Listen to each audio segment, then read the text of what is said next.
Hello, everybody. Good evening, good morning, good afternoon, wherever you are. Please let me know in the comments where you guys are based, what city, what county, what galaxy, what dominion you're located in, so that we can shout out your cities and so on. We've got 1,500 people watching. Thank you for the super chat, RDMZ or Z. They said, I hope the Israelis run into some serious booby traps if they are moving in now. I'm going to talk to you about what's happening in Gaza. I mean, the whole thing is about bloody Gaza. Man, honestly, I mean, there's a video that Netanyahu posted. I'll show you in a second. This is just so cringy. It's like, if you're following me on Twitter, you saw me post about it a few moments ago. So I think I might begin with that. We have people tuning in from Boston, from Denmark, from Kingston, New York, from Palmdale, California, Tunisia, Berlin, Puerto Rico, Iceland, Massachusetts. We got New Zealand, San Francisco, the Bay Area. We've got Iceland, Denmark, Utah, Qatar, Yorkshire. We've got Long Beach, California. We've got Canada, Illinois, and we've got people coming in from Australia, Latvia, from Oregon, from Australia, from Canada, from the Deutsche Demokratische Republik, from the DDR. Oh, that's really great. We've got people in Austria, in London, in Costa Rica, in Florida, Philly. That's really, really good. And thank you for the super chats. Jan says Gaia. RDMZ says yo, tuning in from Bodegraven in the Netherlands. You know, I'm glad. I'm assuming some of you came over from YouTube. You got the memo? So I am live streaming on YouTube now. Well, not really. I just put up a sign telling people to come to Rumble because I literally cannot speak freely on YouTube. You know, they punished me for reporting about Gaza, so I'm not gonna, you know, I'm not gonna keep streaming. On top of it, they took away my money. So it's not only that, you know, they're taking away your income. It's also, they're not recommending the videos enough. They're not showing up in the search. And then if I go live stream now on YouTube, where I have to censor myself the whole time, I think they will still put ads on the video, but they will, you know, they'll give the money to YouTube or something like that. So I don't even make money. I'll be helping them make money while censoring me. Anyway, so I'm glad you guys came to Rumble. And if you just click the link, remember to make an account and subscribe. Remember, that's very important because we've got 15,000 subscribers already, okay, on Rumble. So we're trying to continue. We're trying to raise the number. On YouTube, we were almost at 200,000.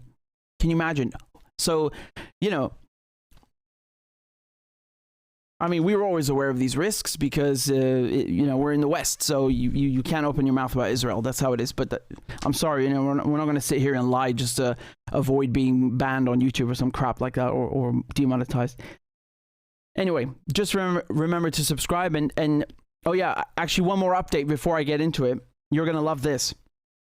So you'll be happy to know. Just give me a second.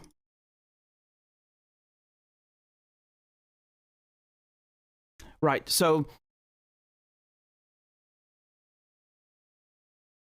in addition to demonetizing my YouTube channel, my Cash App has also mysteriously stopped working. So some of you guys were very kind. You sent me money on Cash App, and I literally cannot accept it. It gives me the option to send it back, which I did. I tried to click on every single one of them, but for some reason, mysteriously, it doesn't work anymore. I wonder why that is. And also, I'm having some issues with PayPal right now. I don't really know what's going on. I mean, it's worked for the most part, but I think this is just a clerical thing. So I think after a few days, it should be resolved. But, you know, I just find this weird, you know? It's like as soon as you start talking about Western foreign policy, and in particular, I mean, Israel, you know, they start screwing with your money and with your livelihood as a journalist. I mean, I don't think that's yeah. This is why I say Israel is a far bigger threat than Hamas to anybody and everybody, especially in the West, because Hamas don't have a lobby in the West.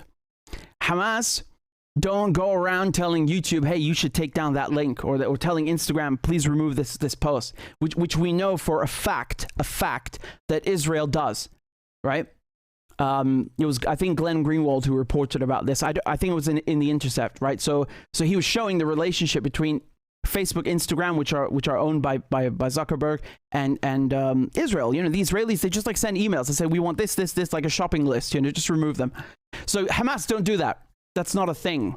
Right, and if the West values free speech and a free press, well then, you know, these things are incompatible. You can't have a free press and then, you know, reporters being punished because they talk about Israel. This does not work. These are incompatible. They don't work. So never mind the fact that many politicians and journalists are too afraid to not just report about Israel, but to pass laws, resolutions, or sanctions, any form of, punishment just for Israel's behavior, or just to make them comply with UN Security Council resolutions. Just there are no consequences. They're too afraid to do it, or they're just Zionists. So once again, you know, we have a conflict of interest here. This does not exist with Hamas. You know, I'm not afraid of Hamas doing any of these things. Because they're trying to make you believe now like Hamas are going to come, you know, kidnap you out of your bed and then kill you or something. Hamas have no connection or interest in anybody in the West whatsoever, except that they want people in the West to leave their country alone. That's it, period. In any case, I'm going off on sort of a tirade here and a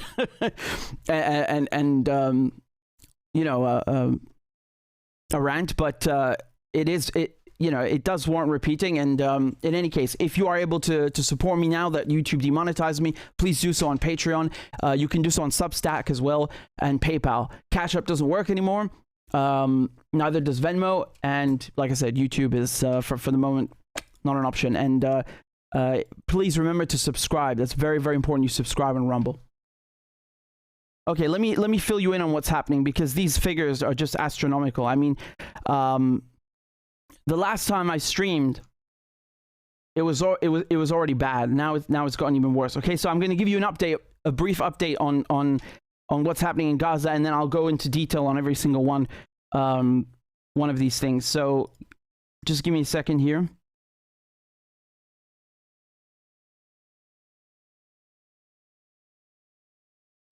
Okay.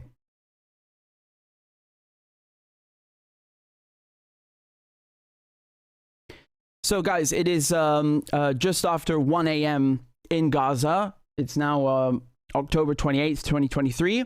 And I'm going to give you the latest figures that we have. So Israel have killed over 7,326 Palestinians, including 3,038 children. So let me repeat that. 7,236 Palestinians, 326 Palestinians have been killed. Of them, 3,038 children. There's an additional 110 people that have been killed in the West Bank, in the occupied West Bank in Jerusalem, so not in Gaza, but still Palestine.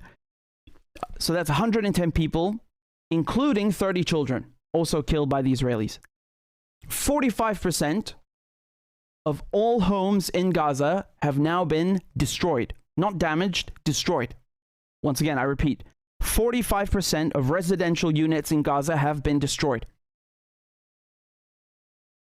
United Nations staff are starving because Israel, obviously this is in addition to the Palestinians, yes? So in addition to the Palestinians themselves, even the UN are starving now because Israel won't allow any food in. Okay? 57 United Nations workers have been killed since October 7th by Israel. I repeat, 57 UN staff have been killed by Israel in Gaza. I mean, once again, this figure of 7,000, almost 7,500 Palestinians killed, and 3,000 of them are children. I mean, that's almost half of them children. Just like half of the population in Gaza are children. They're under 18. I mean, I don't know what to say. You know, what's the Israelis' response to all this? They always say, oh, it's self-defense. Oh, okay. So once again, you see how this works? When Israel's defending itself, it's okay to kill UN workers, to kill journalists, to kill doctors, to bomb hospitals, and to kill 3,000 children. This is self-defense. But if you are a Palestinian, first of all, you don't have the right to self-defense. And second of all, when you're defending yourself, if you kill civilians, that's terrorism. Okay? So this is a very funny game, because if you ask the Israelis about this, they say, well, look, this is collateral damage, right? Not 3,000 children dead. No, they're collateral damage. You know, like they're an object or something. They're collateral damage. What are they, a fucking down payment on a house? These are 3,000 children.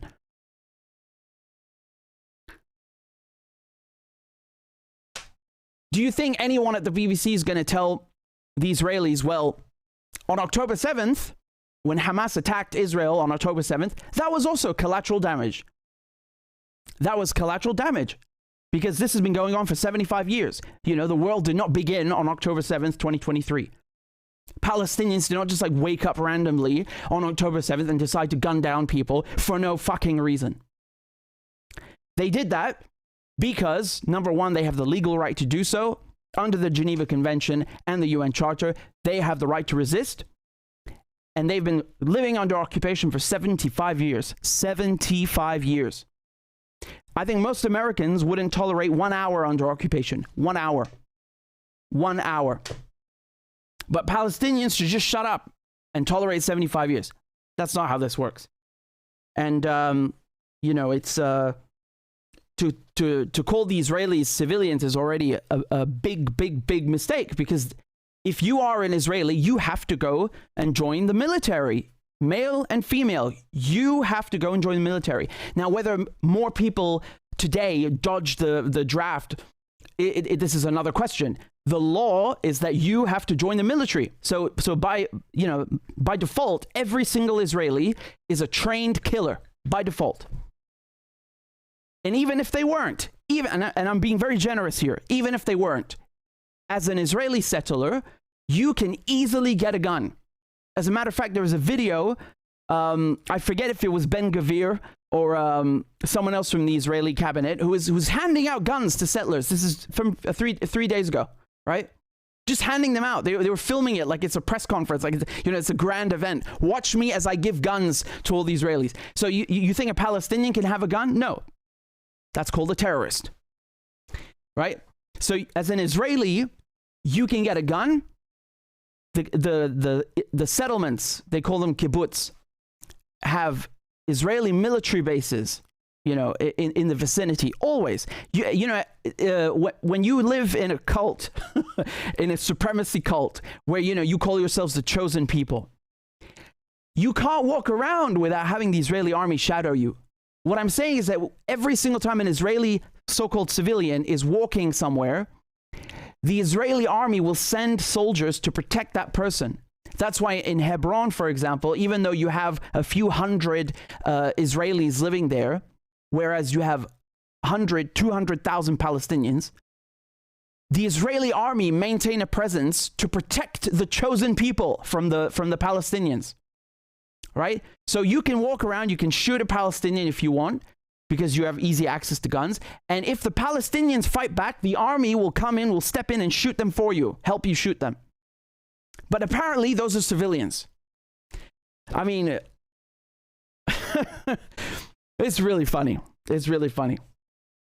They want you to think that Palestinians who are actual civilians are terrorists, and the terrorists, the Israeli settlers, are civilians. It's the world upside down. It's the world upside down. What a violation, what an absolute rape of the English language and logic itself.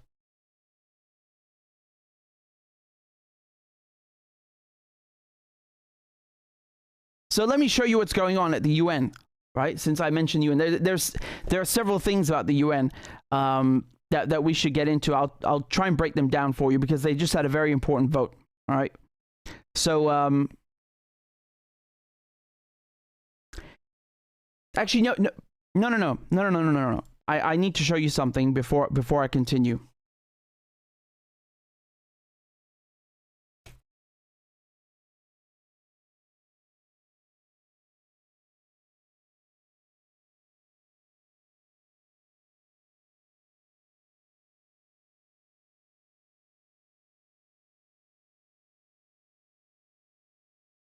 Look at this disgusting video from Sky News. I mean, it absolutely wretched. Absolutely wretched. So it's not enough that Palestinians, there are 7,000 dead Palestinians. Now the tactic that they're using in the Western media is to deny the figures, right? Because who on earth could sit there and justify killing 3,000 children? Nobody. So now they're saying, well, the figures are not real. Look at this disgusting, wretched clip. The Gaza Ministry of Health has turned around and said that there's 6,546 people have died. 62% are women or children. Now, that Gaza Ministry of Health is Hamas. You know, it's in their interest to exaggerate the numbers and exaggerate the numbers quite a lot. But No. What do you mean the health ministry is Hamas? What do you mean? I thought Hamas are a terrorist group. So when it suits you, Hamas are terrorists, and then when it suits you, when it doesn't suit you, they're the government now. How nice of you to inform the fucking viewers for once. Yes, Hamas are the democratically elected government in Gaza. Yes, well done. How nice of you to mention that. Because if we'd listened to you before, we'd think they're just some, ragtag bunch of terrorists. Now you finally decide to admit that they're the government. Yes, thank you very much. Yes, we know that. So you're telling me it's in their interest to exaggerate the figures. Why? Why? Okay, let me give you the benefit of the doubt. Let's play devil's advocate for 1 second. By how much? 1,000? 2,000 people? 3,000 people? So if it's not 7,000 dead Palestinians, then it's 4,000, and that's okay with you? 3,000 is okay with you? By how much are they exaggerating it? If somebody killed 50 fucking Israelis, you'd be screaming. 50. 50. Never mind 7,000. By how much are they exaggerating? Look, either show me the figures or shut your bloody mouth. Problem is he can't, because this guy used to be, he's ex-intelligence. He's ex-army intelligence. That means he's a paid professional bullshitter from the military. Exaggerate the numbers and exaggerate the numbers quite a lot, but we find the international aid agencies are quoting those figures as if they were gospel truth. Oh, so are you saying the international aid agencies are collaborating with Hamas? You know why they do that? Because they're accurate. You can't just make names up. You cannot just, cook up figures out of nowhere. And even if not one person was killed in Gaza, what gives you the right to destroy half the homes? I just told you 45% of residential units in Gaza are gone. They're gone, destroyed. What gives you the right? Even if nobody's killed, what gives you the right? Problem is, many people have been killed. It suits international aid agencies to have large numbers because that means that people will donate more money to them. Yeah. So we just have to take... I love also the Golan Heights in the back. If this were Ukraine, they would say illegally occupied by Russia, but they don't bother telling you that it's Syria and it's illegally occupied by Israel. And also, which dunce in your studio made a map with colors and no legend? What does green mean on this map? Is this, location of banana production? What does orange mean there? Everybody drives a Volvo in the orange zone. Can you stop putting maps with random bloody colors? All the figures that are coming out with a pinch of salt. We do, but I mean, huge numbers are still dying, right? But it's just you think that they may well be inflated. I think they'll be inflated by quite a lot. There are civilians dying in this because Hamas are using them as human shields in many ways. Here we go. The figures are a lie. If they're not a lie, Hamas are using the people as human shields. You see, they have like multiple layers of bullshit to shield Israel. Multiple layers of bullshit. Right? So if you stay in your home, you're a human shield for Hamas. If you don't obey the Israeli commandant telling you to leave your house, you're a human shield for Hamas. If you didn't evacuate because some fascist Israeli didn't tell you to, you're a human shield for Hamas. If you did evacuate and you died along the way because the Israelis hit you, you're still a human shield for Hamas. Palestinians, they're just born, they're made of iron. They're just born as shields for Hamas. As human shields in many ways. And that's absolutely horrible. I do know that the Israelis are taking every care they can to try and reduce those numbers because they know that this is not good for them politically on the international stage. Or good for the Palestinian people as well. The Gaza... The figures are a lie. Palestinians are being used as human shields. Israel is taking every precaution to reduce the casualties. Multiple layers of bullshit, and they call this journalism. Why don't you just bring on the head of MI6 to bullshit us directly? I don't want to listen to this clown. Maybe the head of MI6 can do a better job. Biden is also doing this too. Look. Palestinians are telling the truth about how many people are killed. I'm sure innocent. Can you guys hear that? Palestinians are telling the truth about how many people are killed. I'm sure innocents have been killed, and it's the price of waging a war. I think we should be incredibly careful. I think not we, the Israelis should be incredibly careful to be sure that they're focusing on going after the folks that are propagating this war against Israel. And it's against their interest when that doesn't happen. But I have no confidence in the number that the Palestinians are using. What's the number then, Joe? If you think it's not true, what's the number? You're telling me with your CIA and NSA and the Mossad, you just don't know the numbers? You don't have like a vague estimate? Because every day we were being told how many Russians have been killed, you know, to try it. They were telling us, oh my God, it's in the hundreds of thousands of Russians that have been killed on day 2 of the war, you know. But you don't know how many Palestinians have been killed on this tiny strip of beach. You just can't figure it out. You have no clue. You're the president of the United States. So you want to say Palestinians are lying, but you don't have your own estimate to counter it with. Interesting. So what the Palestinian Health Ministry did, they released in response to Biden and clowns like him, what they did is they released a 212-page document with the names of every single person that has been killed. Okay? Obviously, I'm not going to read all 212 pages to you, but I can link you to the document and you can have a read through it yourself. You know, if the Palestinians, if for example, when they tell the UN that this person died, the Israelis, they always get these names. And what they do is they have a database, right? So what they'll do afterwards, if somebody from Gaza tries to leave for, I don't know, they need an operation, right? Because you have to ask permission. You have to beg the Israeli master to let you out of Gaza so you can go to, you know, maybe visit your family or go to a hospital because you need a certain operation, you know, regular things that human beings do. So the Israelis, obviously, they will check this against their database. And I have a very difficult time believing that Hamas is supposedly lying and then making 7,000 Palestinians, you know, trapped in Gaza for the rest of their lives, and they can never leave in any way possible, on top of the fact that they're already besieged. I mean, this is ridiculous. You know, this is an attempt to just shield the Israelis. This is what Biden is doing. These are what people on Sky News and CNN are doing.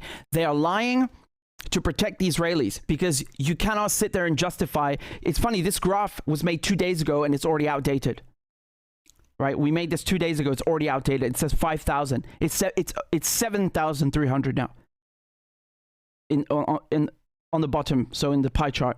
Do you see how every single time the Israelis attack Gaza, and every single year for that matter, you always have more Palestinians killed than Israelis?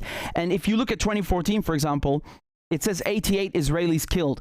The majority of them were in the Israeli military. So around 66, I think, were in the Israeli military.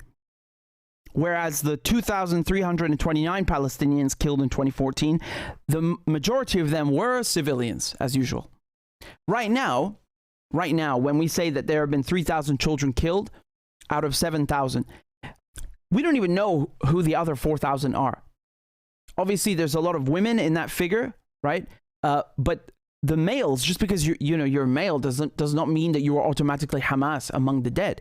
Actually, I challenge the Israelis to name one dead Hamas fighter, just one. Just show me one. They can't do it.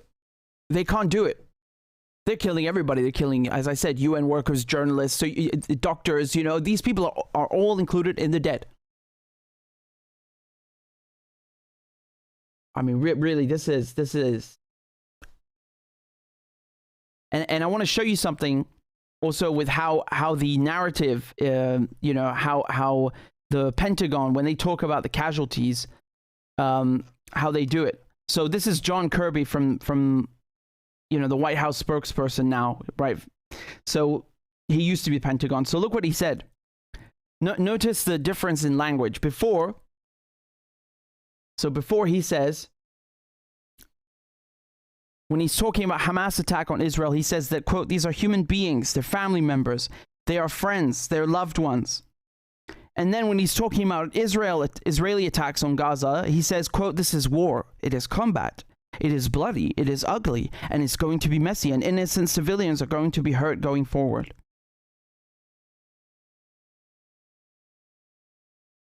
Okay, so I guess that's settled then. Next time Hamas attack the Israelis, we should just say, quote, this is war, it is combat, it is bloody, it is ugly, and it's going to be messy, and innocent civilians are going to be hurt going forward, unquote. I'm just quoting the White House. It's war. But again, remember, Israelis are not civilians. They are all trained killers. They have access to guns, and they kill with impunity. Here's the video I was talking about, where Ben Gvir, it was Ben Gvir, handing out guns to settlers. This is October 24th, right?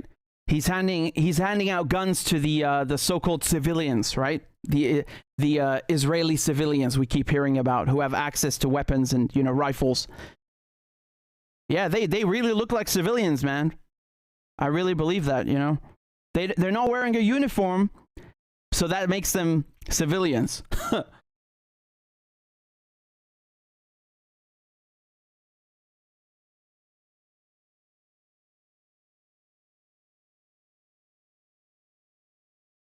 See? We can also start doing this with the language. These are human shields. Remember, they're human shields. Netanyahu is using them as human shields. They're terrorists. The funny thing is, they really are terrorists, and they really are human shields, where they put the bases near the kibbutz, and every settler has access to guns. They really are terrorists in every meaning of the word, in every sense of the term. So, leave it to Western media to make the victim look like the oppressor, and the oppressed look like to make the victim look like the oppressor, and vice versa. Let me show you one last thing here. This is Naftali Bennett, so the Israeli Prime Minister before Netanyahu. And look at what Piers Morgan asks him, and what Bennett responds. This is from yesterday. What happens to those 800,000 Gazans if all their homes are completely destroyed?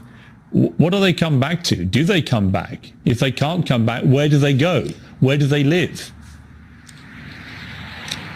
Look, Israel's responsibility is not to provide housing and high quality of lives to an enemy state. I don't recall America or Britain asking those questions about Japan or Germany during World War II. Our goal. Okay, so Gaza is Nazi Germany now. It's Imperial Japan, is it? Goal is to minimize civilian casualties, but our main goal is to eradicate ISIS, Hamas. That's the main goal. Now, in the southern part, which is sort of the safe haven area, or we've created safe haven corridors. He doesn't even believe his own bullshit. The sort of safe haven. Yeah, so you told people to go south, and then you killed them while they were obeying your orders. You killed them. There is nowhere safe in Gaza. There is nowhere safe. And this rubbish comparison to ISIS, who does he think he's kidding? Dude, Israel is closer to ISIS in every way imaginable than Hamas or Palestinians. First of all, this is very Islamophobic what he's doing. He thinks that by throwing out names, of groups in Arabic, that he can exploit and build on Islamophobia in the West to make people think they're the same. So it's this logic, like every Arab is a Muslim, every Muslim is Hamas, and every Muslim is a terrorist. No, that's not how this works. All right? And then it's funny because then if you say anything similar, he'd be like, oh my God, it's anti-Semitism, it's blood libel. Talk about racism. Listen, ISIS and Hamas have completely different ideologies and political goals. I mean, to even bring these two in the same sentence is a joke. this is an insult to everybody's intelligence. The Israelis worked with ISIS and they worked with Al-Qaeda in Syria. That's a fact. That's a fact. Israel worked with ISIS and worked with Al-Qaeda. They nursed the Al-Qaeda fighters. Netanyahu visited them in the hospital and even took photos with them.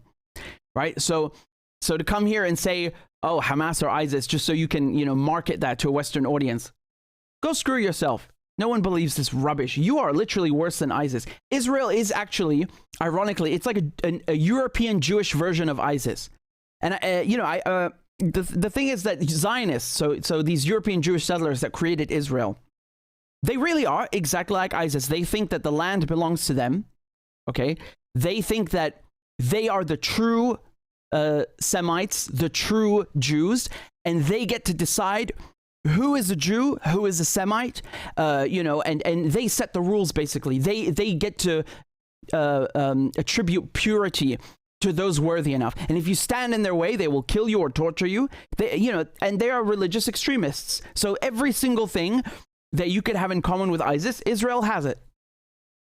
They are religious extremists stealing land and killing those they judge to be impure. It's Jewish, European Jewish version of ISIS. That's it. That's what Israel is. You see his response, like, it's not our job to provide housing and good quality of life to an enemy state. Oh, okay, so it's your job to make sure they don't have housing and you destroy their lives? Which, because you're certainly making it your business to do that. Okay, well, Palestinians, it's also not their job to make sure you also have a nice little life, especially living on their land. It's not their business. This goes both ways. It goes both ways. Yeah? What a little Nazi shit. Do you know this guy is born in America? He's born in the US. So he comes to Palestine, to Israel, and the first time he's addressing the I don't remember if it was the cabinet or the Knesset, doesn't matter. He's doing it in English.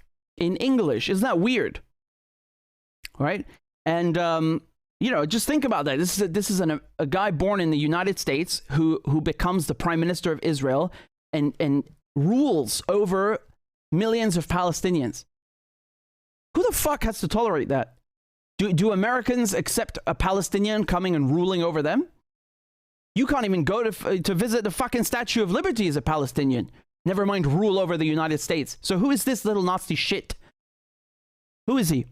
And the same goes for Netanyahu and all the other prime ministers. These are Europeans coming to Palestine and ruling over it like some colonial viceroy or some crap. Palestinians don't owe you anything. Neither do Iraqis, and nor do Syrians, nor do Iranians, and everybody else who's living under your crap in the region. Nobody does. Goes both ways. Remember that.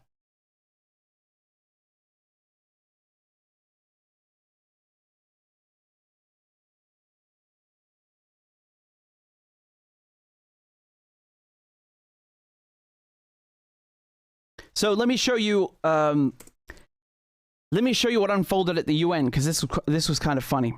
All right.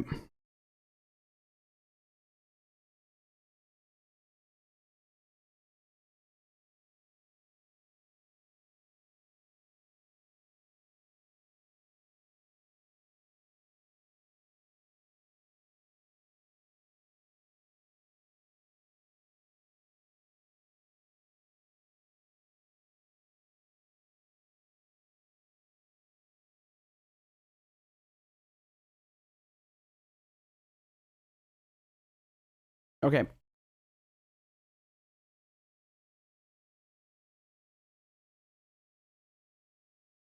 So Antonio Guterres, who's the UN Secretary General, he's giving his statement at the UN Security Council in New York, and he, again, like anybody in the West, he prefaces his sentence and finishes it by saying, "I'm not justifying what Hamas did, but here's a little bit of truth. And I swear I'm not justifying what Hamas did, because you can't speak freely without having to bow before the Israelis." So listen to what he says. Listen to what he says and why the Israelis got so upset. It is important to also recognize the attacks by Hamas did not happen in a vacuum.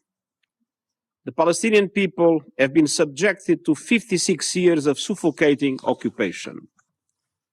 They have seen their land steadily devoured by settlements and plagued by violence, their economy stifled, their people displaced, and their homes demolished.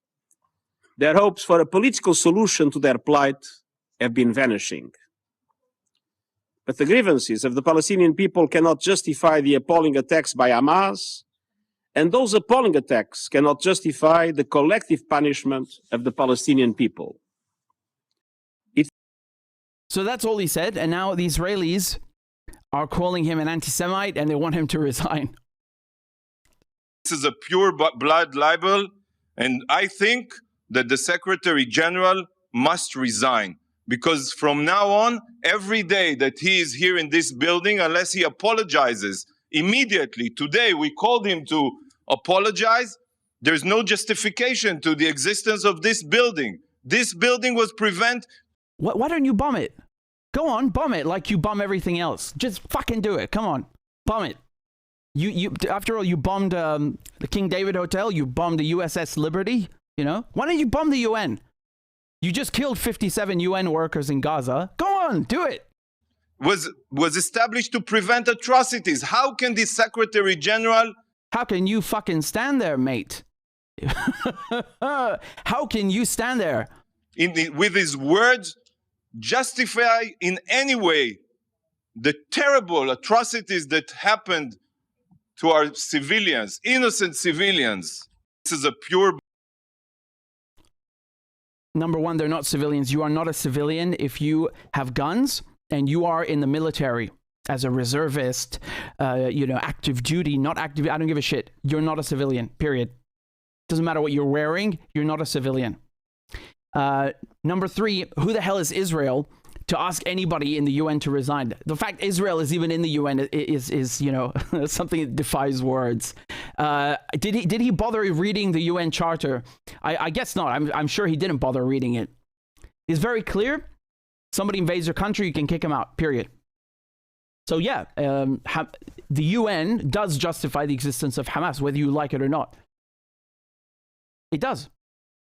Just like you want the UN to justify your existence, right? The Israelis derive and stake their legitimacy on what? On the fact that they are a UN member state. That is their only claim to legitimacy, which in and of itself is is an indictment of the UN. It's probably the biggest indictment of the United Nations, that they gave land that doesn't belong to them, they gave it, instead of to the Palestinians, they gave it to a minority of Jewish European immigrants, right?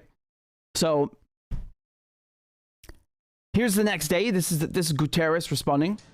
I am shocked by the misrepresentations by some of my statement yesterday in the Security Council, as if I was justifying acts of terror by Hamas. This is false. It was the opposite. In the beginning of my intervention yesterday, I clearly stated, and I quote, I have condemned unequivocally the horrifying and unprecedented 7 October acts of terror by Hamas in Israel. Nothing can justify the deliberate killing, injuring, and kidnapping of civilians or the launching of rockets against civilian targets. End quote. Indeed, I spoke of the grievances of the Palestinian people. And in doing so, I also clearly stated, and I quote, but the grievances of the Palestinian people cannot justify the appalling attacks by Hamas. End quote. And then I went on with my intervention, referring all my positions on all aspects of the Middle East crisis. I believe it was necessary to set the record straight, especially out of respect to the victims and to their families. Thank you.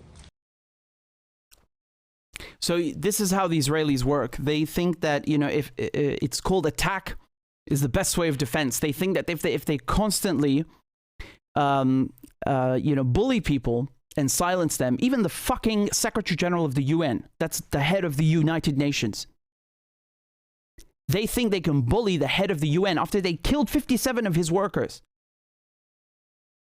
He should, I don't know what to say. This is something Europeans have brought on themselves. When you don't stand up to bullies, you embolden them. He should be shitting on them. Not getting in front of a mic and saying, look, I promise I really did kidnap Hamas. It was this line and that line. Yeah, we know. But it's never enough for the Israelis. It's never enough. No matter what you say. Even if you preface the sentence and notice every single time Piers Morgan or someone on Sky News, every single time they ask a good question to the Israelis, you know, one that challenges them, they always have to like grovel at their feet and please, master, do not beat me. Please, master, I promise Hamas bad. Hamas bad. Hamas terrorist. I promise, master. But you know 7,000 civilians are killed. But I promise Hamas bad. Fucking cowards. Every single one of them, every single time. No, now that I've told you, you will never unsee it. You'll never unsee it. Every single time you watch an interview where they're talking about the subject, you won't be able to unsee it because it's true and because it's always there. They always do it.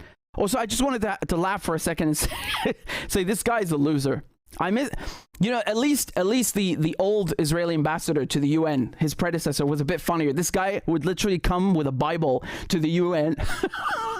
He would come with a Bible and hold it up and say, like, this proves that you know, that the land belongs to Israel, like as if, you know, it's a a contract from a housing agent or some crap. Yeah, okay, it's the Bible. It's not, you know, it's not a rent contract or a lease, you know, to the land. I'm sorry, it just isn't. Anyway, he was a funny comedian. Let me tell you about the other votes the UN had. So the UN have just voted in the General Assembly, not the Security Council. They voted on adopting a resolution that calls for an immediate and sustained human truce in Gaza. Okay? Most countries voted in favor, 14 against, 45 abstentions. So which countries voted against it? The United Kingdom. Well, the United Kingdom actually abstained. The US voted against it. Austria voted against it. Croatia, Czech Republic, Fiji, Guatemala, Hungary, the Israelis, Marshall Islands. You know, the fact that it says humanitarian truce instead of ceasefire is already an indictment. And they did the same thing in the Security Council. So they were arguing about this, saying that so look, in the UN Security Council, you have only 15 countries that are there. 5 have permanent seats. The US, the UK, France, Russia, China. And then you have 10 members that come in on a rotating basis, and you need at least 9 votes to pass a resolution, okay? And those are binding. So they were arguing about this. They were trying to get a text through that calls for ceasefire, and the Russians wanted the same thing. The only difference was that in the text they did not have this line that says Israel has the right to defend itself. Okay? So when the Americans tried getting their thing through, the Russians vetoed it because they are a permanent member, they can veto. And then vice versa. When the Russians tried to get their resolution through, the Americans vetoed it. So the United States torpedoed a UN Security Council resolution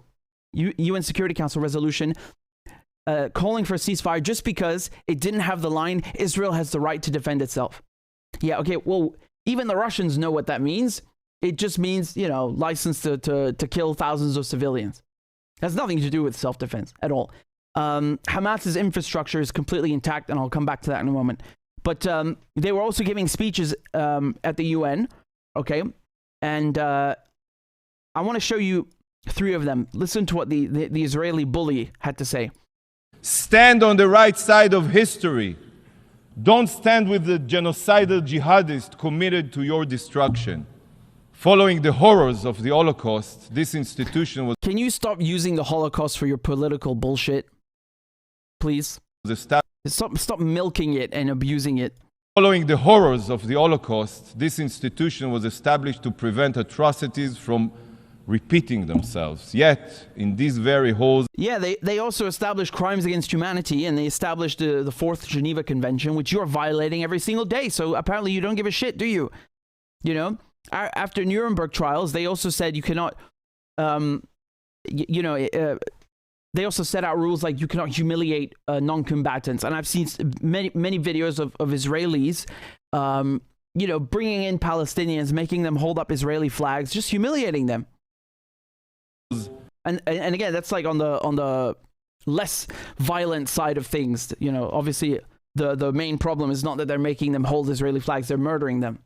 We have perpetrators of the most grotesque human rights violations and crimes against humanity who also exploit their power and so-called members of the family of nations only to single out law-abiding democracies such as Israel. Jesus Christ, I can't listen to the bastard. I mean, every single word that comes out of his mouth, it's like, he's just projecting. He's talking about himself.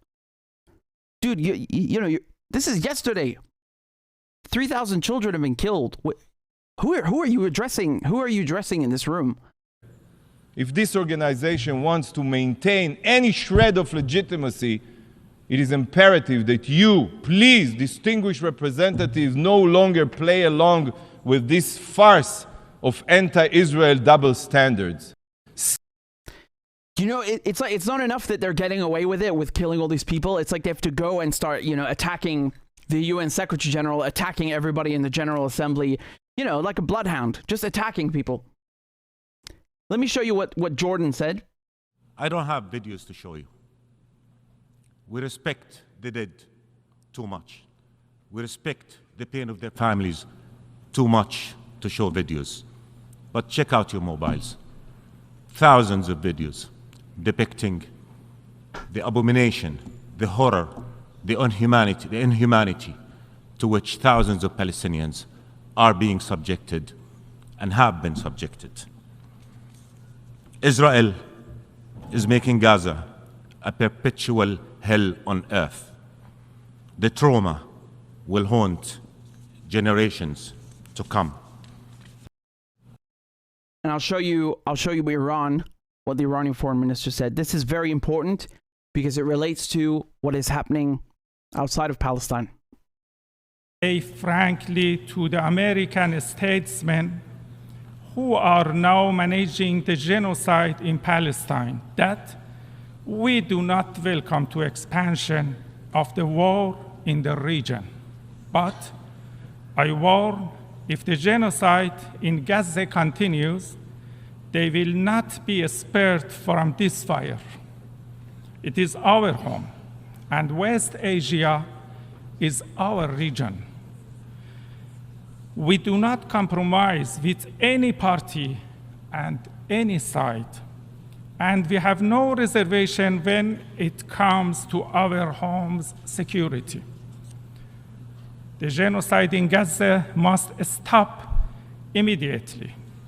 The forced displacement of the people of Gaza must be stopped immediately.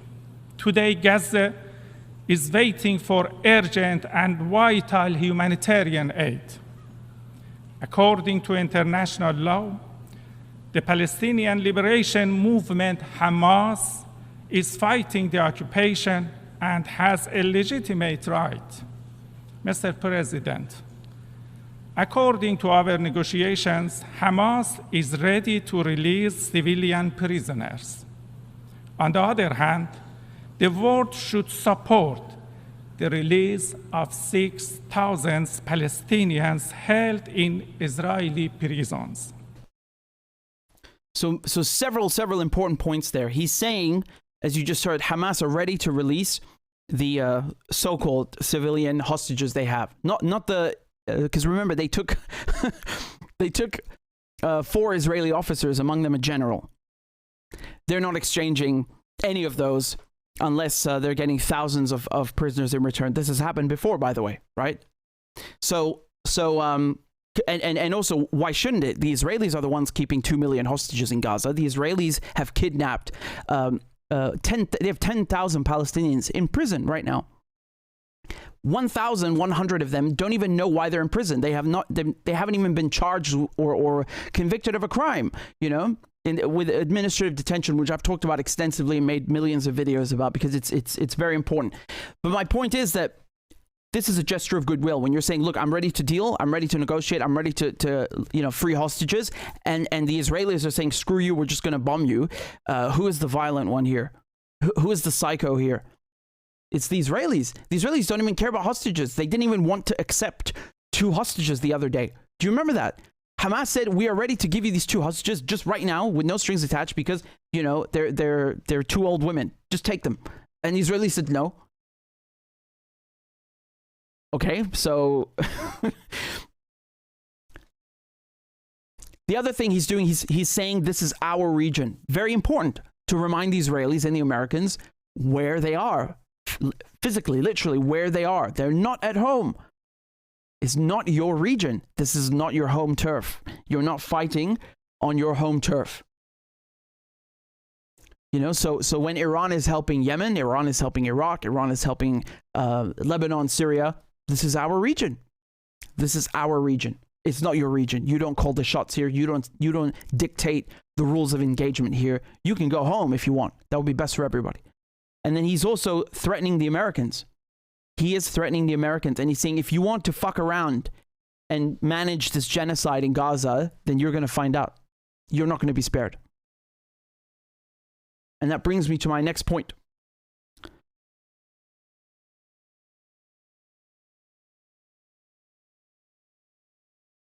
So let me show you another aspect of the war that you're not hearing a lot about.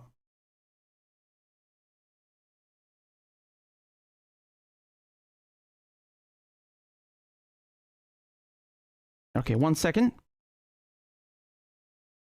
Okay, so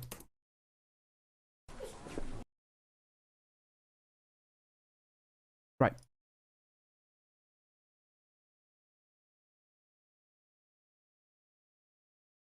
So let me show you another aspect of the war that you are not hearing a lot about on mainstream media. And this is what the Iranian foreign minister was referring to when he told the Americans at the UN, when he threatened them, if you want to manage the genocide in Gaza, you're not going to be spared. So you'll hear it from the Pentagon themselves in a moment.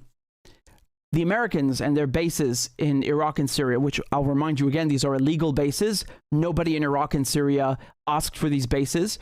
The ones in Syria, the Americans are using to steal oil. They just so happen to be built and located exactly on top of the oil fields. And we have seen, the Americans don't even bother hiding this. They just in broad daylight, they were convoy after convoy stealing oil. So these bases are coming under attack. They've been attacked dozens of times since October 7th. They have been attacked before in the past by the resistance, but now the resistance have stepped this up to signal to the Americans that, we're not okay with this genocide in Gaza. We're going to put pressure on you until you put pressure on the Israelis. Now, of course, the mainstream media and these cows who call themselves reporters, the only thing they know how to say is, oh, it's Iran-backed militias. No, that's not how you talk about this. These are resistance groups who also have Iranian backing, but they weren't just put together like a bunch of mold soldiers and sent there. These are Iraqis. These are Syrians. These are people who actually come from the countries that the U.S. is occupying, and they don't want Americans stealing their oil and stealing their land. It's very simple. It's not difficult to understand. So listen to the Pentagon spokesperson. We have a accurate account. Right, here's when he by the way, he's saying, oh, we don't know what the figures are, amongst the dead in Gaza. Of civilian casualties in Gaza, I just don't have that information. That's not to say that eventually that information won't be developed, but that's just where we're at right now. I appreciate the answer. I guess what I'm trying to understand, though, is when General Glenn and others are trying to advise.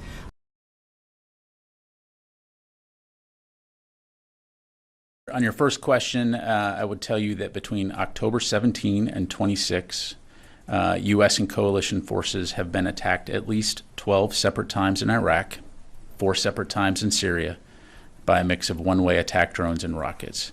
Again, we will continue to revise those numbers as new information comes in. The number of wounded soldiers, 21 U.S. soldiers. And it's funny because one of the reporters asks him, do any of them have TBI, so traumatic brain injuries, which was what happened in Ain al-Assad base when the Iranians hit it after Trump assassinated Soleimani. So the bases that are being hit right now in Iraq and Syria, you have the U.S. base at Conoco, which is an oil field in Syria.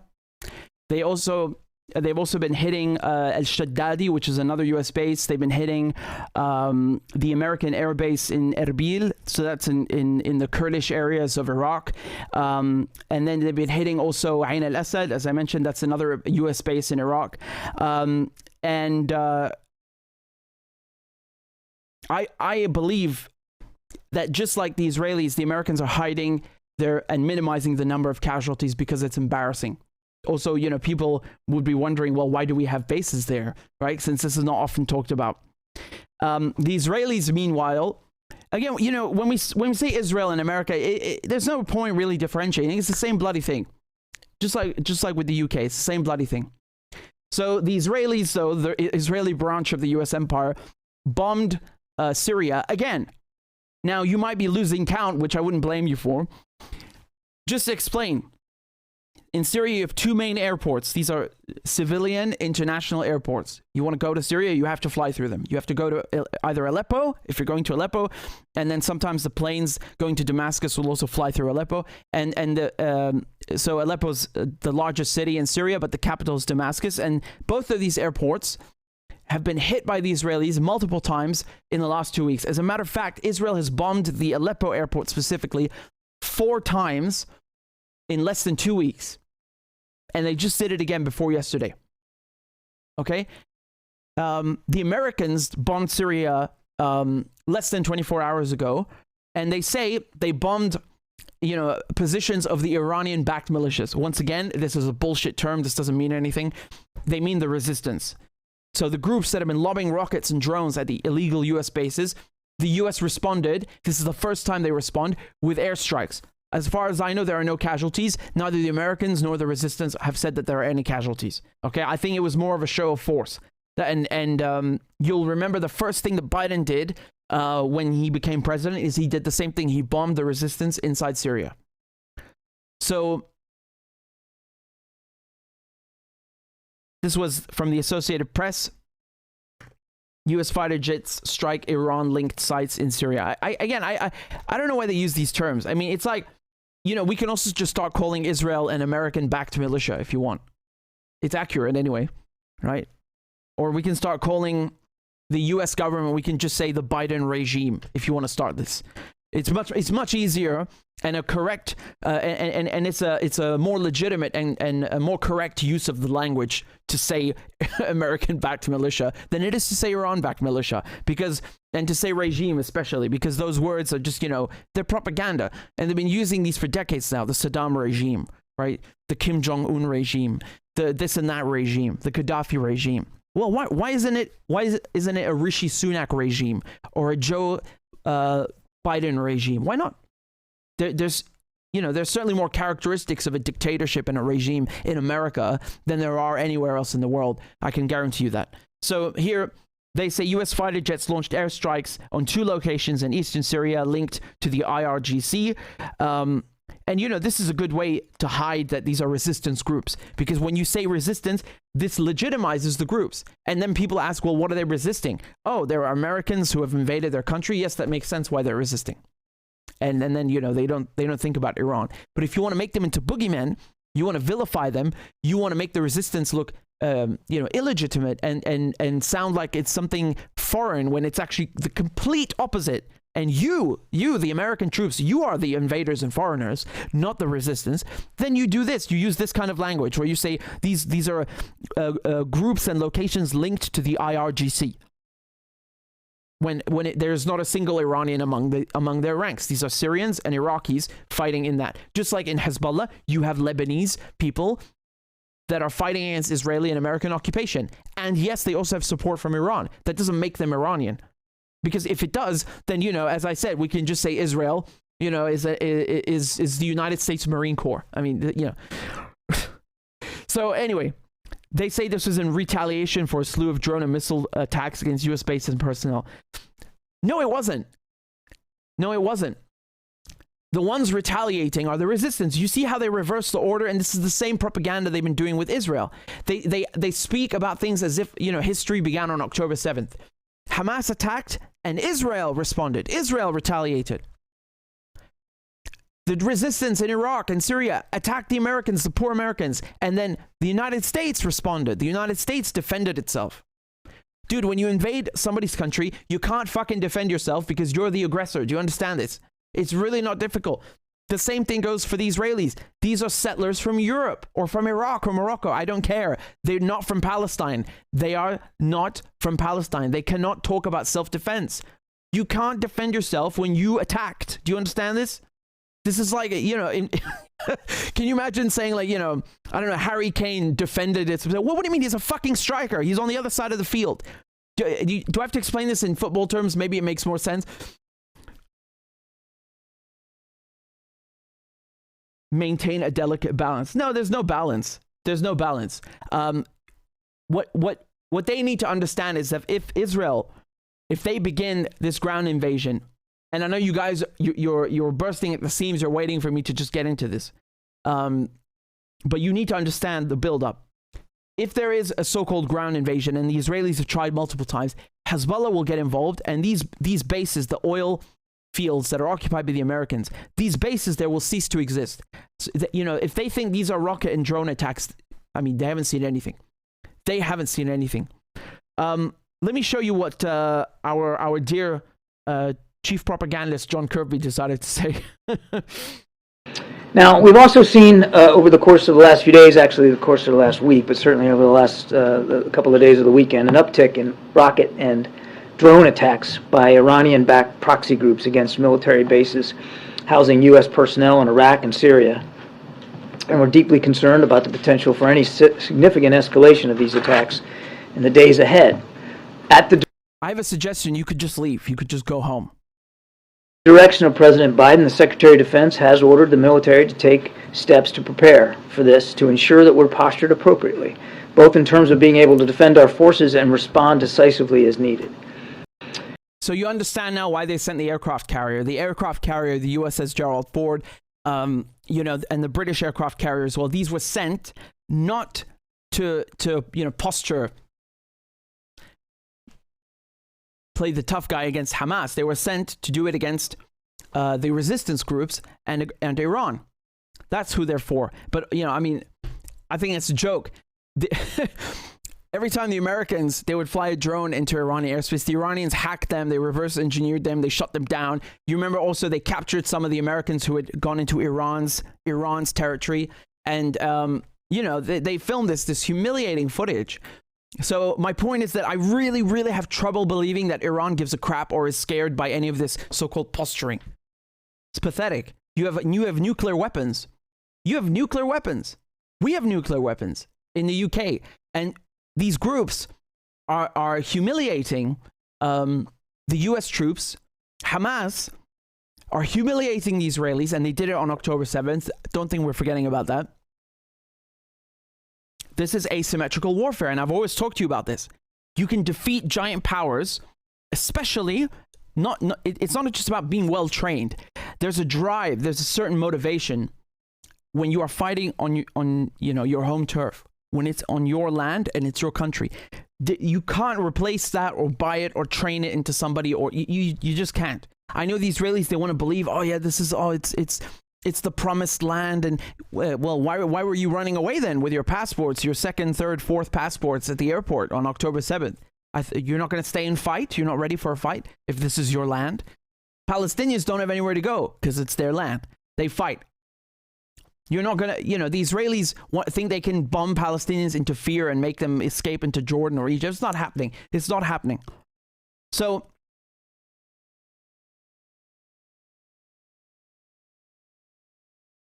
let me show you the other front. I'm going to pull up the map. You know I'm a sucker for maps. We've got one in the background as well. So let me pull up the map, okay? I want to show you again the multiple fronts in this war. This is not one war. This is not just one front, okay? It's already a regional conflict, and it's been for quite a while. It's just that it's escalated now. Okay, so again, let's look here.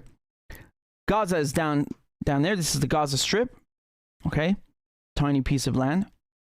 And the Israelis are bombing it the whole time. Okay, so relative to Tel Aviv, Gaza is in the south. What has been going on here is that in Lebanon, in South Lebanon, Hezbollah have been pulling Israeli forces to the north, to the other side of the colony called Israel, and stretching those forces thin. This is genius, because without escalating, without turning it into, you know, a much bigger conflict, you can still participate by making the Israelis draw their forces up to the north and stretch them thin. And that way you are supporting the Palestinian resistance. Not just Hamas, the Palestinian resistance, all of it, in all of its forms and shapes. So what have Hezbollah been doing? Look at this. They've been striking not just Israeli positions but and troops, but also towers, so infrastructure. The Israelis, what they've done is they've been building these electronic warfare and surveillance infrastructure and towers there, right? So they have radar systems, they have communication systems, and also they have things for jamming. And I did a big video about electronic warfare, radar and surveillance systems when I was talking about Russia, Ukraine. This is not, we're not talking about, you know, that sophisticated of an infrastructure, but nevertheless it exists there, and it's on Lebanese soil. Remember, the Israelis illegally occupy Palestine, Syria, and Lebanon in Shab'a farms. 3 countries. It's tough building a colony, I know. So look at the footage. This is the footage of Hezbollah taking out the Israeli infrastructure.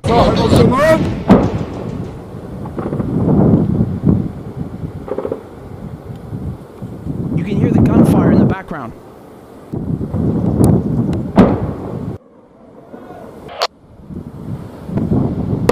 يا زهراء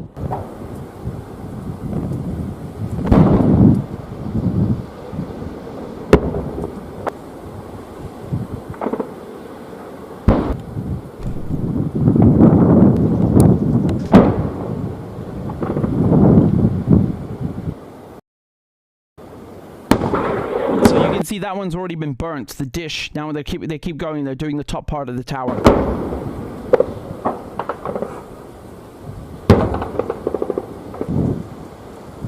And now the tip.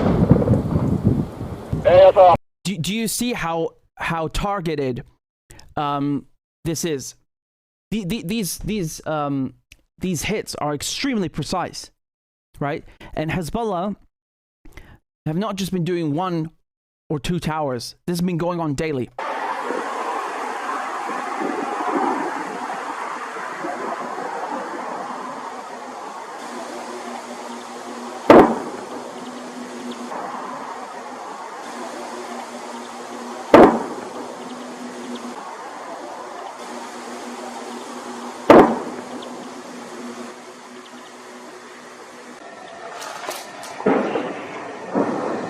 بنص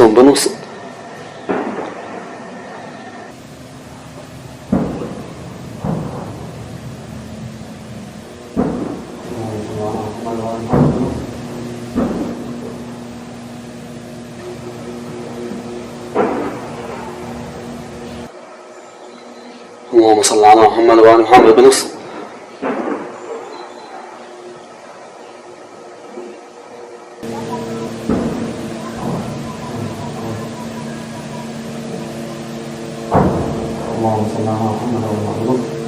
Here's another one.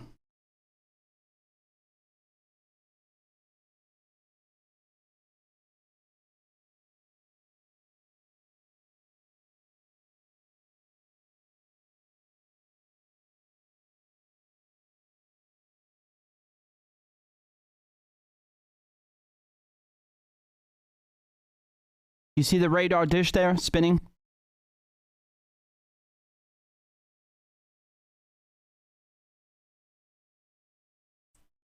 So there are various figures, but roughly speaking, the you know, they've taken out around 70% of Israel's radar, surveillance, and electronic warfare equipment here.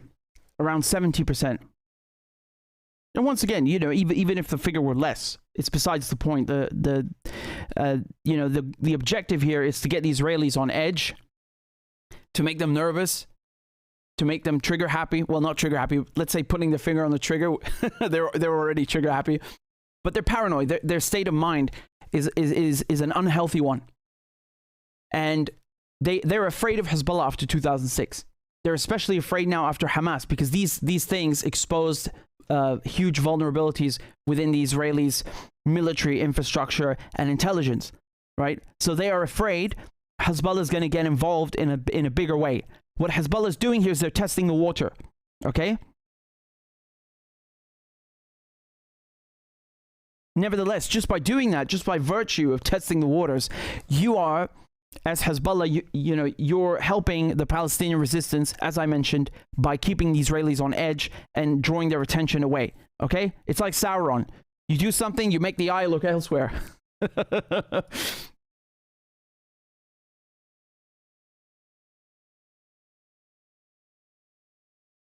So, you know, this is like, I mean, I can't count the number of videos and footage, the amount of footage I've seen of this.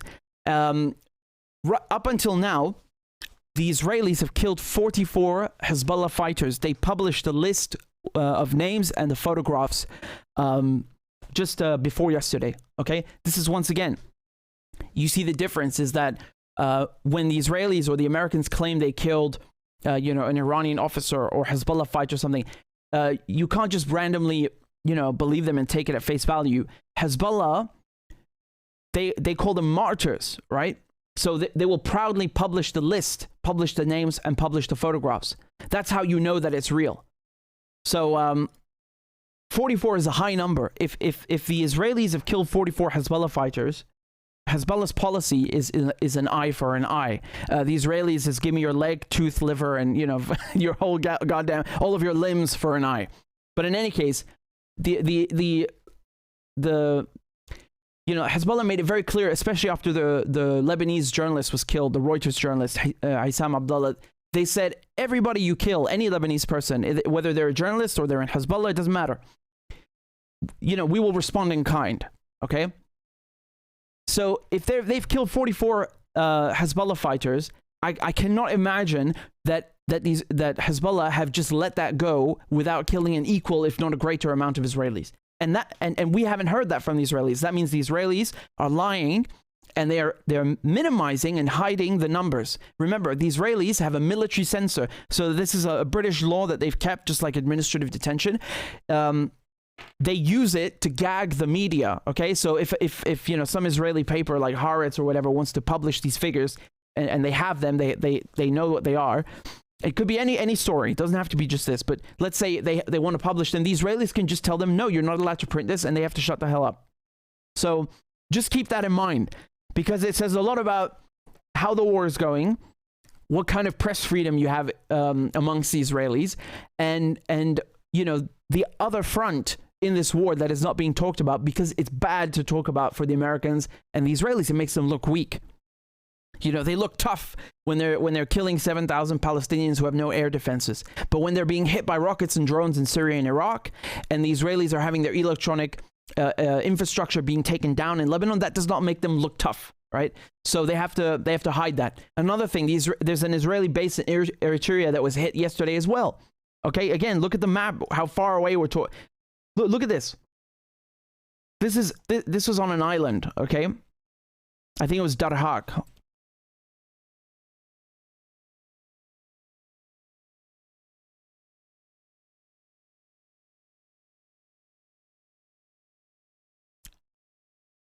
Yeah, hold on. There we go. So this is in Dahlak in Eritrea. Look how far away this is. Okay, this is basically right opposite Yemen. Okay, where you also have the resistance.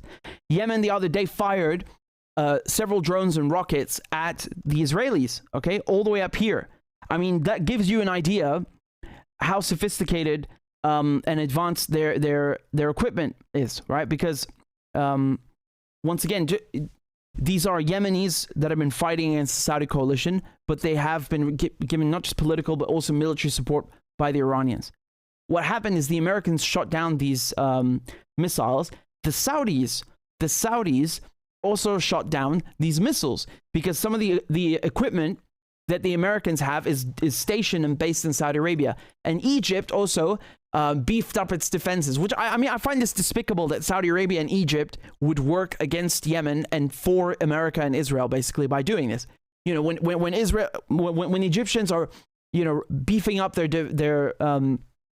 defenses, they're doing that to shoot down any future rockets and drones and missiles that are coming out of Yemen. That's what it's for.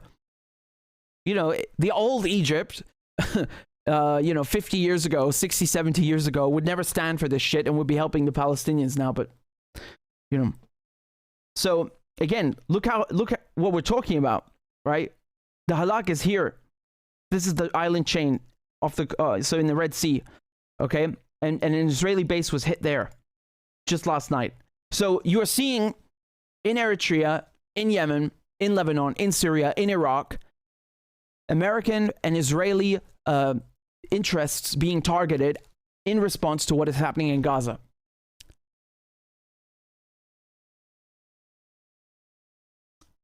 I think they've bitten off more than they can chew, the Americans.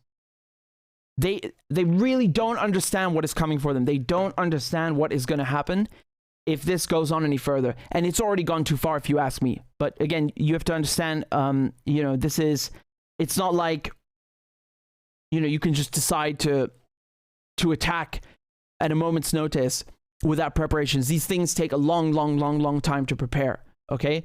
And again, it's attack is the wrong word. It's to resist and to respond to the Israeli aggression. You know, so there are other factors at play. I think that's why they haven't done anything yet.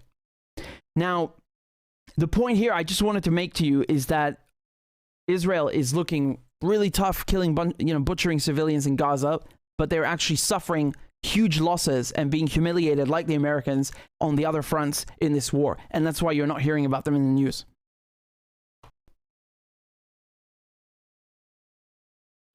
So let me bring you up to speed on what's happening now with the Israelis, like this second right now in Gaza, okay?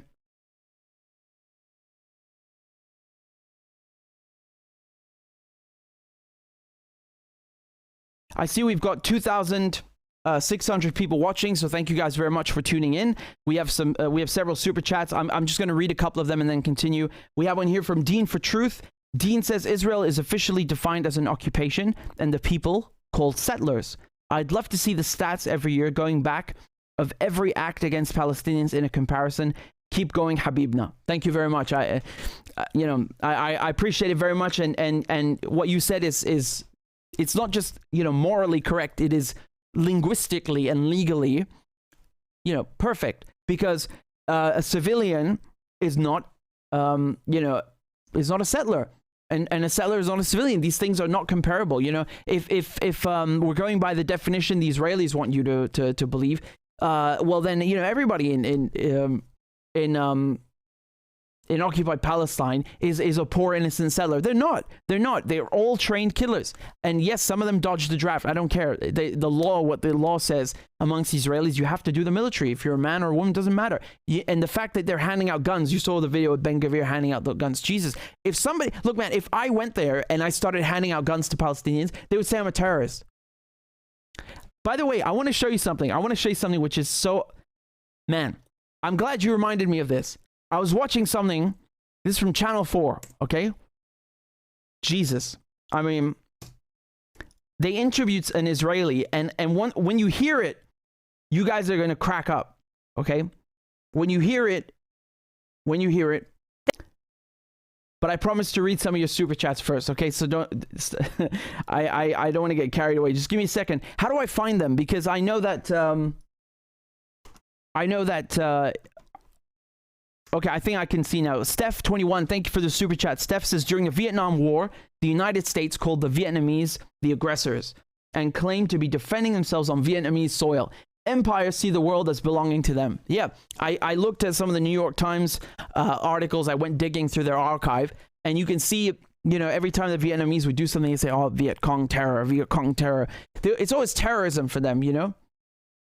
I mean, you know, again, it's not about like whether I like the Viet Cong or I like Hamas. This is about the truth, man. Vietnam is not in the US.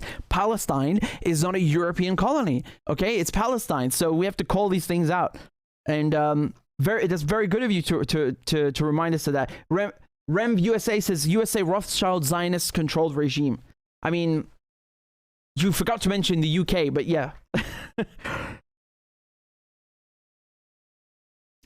Cowep says Biden regime sounds scary. It does sound scary, right? But it's funny. I think if we started using the same language that they do, it makes it abundantly clear how ridiculous it is. Wallflower 9 says at least Africa's had the courage to get France out. Kudos to them. God bless them. Yeah. I applaud Niger. That was very satisfying. Mad Wolf says this is maddening. You can feel the desperation of the people in Gaza. Someone needs to step up and punch these Zionist fucks in the face in defense of Palestine. Well, as I just outlined, people are doing that in Lebanon. Hezbollah are doing that. The resistance in Syria and Iraq are doing that. And Yemen is doing that, you know? Imagine, I showed you the map how far away Yemen is, and they still managed to fire these missiles there. Well, look, you know, you want to massacre 7,000 civilians and get away with it. It's not happening, you know, I'm sorry. But the Israelis are aggressors. They have always been aggressors since 1948, and even before that. I told you, even before 1948, the Israelis, they had these militias, these violent fucking terrorist militias. I don't know why this changed in England, but in England, they used to be correctly designated as terrorists. These are the same people who became prime ministers in Israel. They're the same people that became the military, right? So when the Israelis, they declared their colony in 48, they had to do something with these militias. What did they do? They put them all together and called it the Israeli Defense Force. But they're the same fucking militias that were bombing people in London, and sending people letter bombs and blowing their fingers off and assassinating non-Zionist Jews and killing Arabs and Palestinians and killing British officers. They're fucking terrorist scum. They're colonizer terrorists. That's it. Mano, thank you for the super chat. Gold Alchemist says 7,000 dead is the lower end. There are still bodies unaccounted for under the rubble. Yes, that is absolutely correct. Once again, I'm going to repeat what Gold Alchemist said. 7,300 Palestinians killed is a conservative estimate. There are so many people that are stuck under the rubble that we still don't even know about. You know, when the earthquake happened in Turkey and Syria, even then there wasn't enough infrastructure or equipment to get the people out in time. But you saw how the figures, they rose dramatically every single day. In Gaza, can you imagine that there? I saw one of these aid workers, one of the medical workers, give me an interview, and they said that they could hear people screaming and shouting from under the rubble, and they just had to leave them there because they don't have any equipment to dig them out because Israel controls what goes into Gaza. You can't even get cement into Gaza. So it's on purpose, so nothing can be rebuilt, right? They bomb it every 2 years, and then they just it's disgusting. So you're correct, Gold Alchemist, that 7,300 Palestinians killed is a conservative figure. It is on the low end. Gold Alchemist also said that Israelis go to Latin America and abuse teenage girls. Nobody talks about it. I don't know about that, but I saw something from CNN where they were saying I think this is an older story, but it was along the lines of what you were saying. So I need to dig that out. But actually, speaking of Latin America, I'm going to show you something in just a second about Israelis coming into Palestine now. This is now from Chicago, from Latin America. And they, of course, these so-called civilians, they changed their clothes. Now they're in the military, because they've always been in the military. Like everybody has to do that in Israel. And now they're fighting against Gazans. It's like jihadi tourism, but for Israelis, right? So I'll talk about that again in a second. Dean for Truth, I already read your super chat, and again, correct. JF Granny says, just read on Twitter that U.S. boots are on the ground in Gaza. Is that true? Yes. So that's been true for a while. It's not in the way that you might think, like in Iraq, but they have special forces that are now with the Israelis, from Delta Force and others, that are in there. Absolutely. Yes, absolutely. I actually wanted to mention one last thing and I forgot, so you'll forgive me.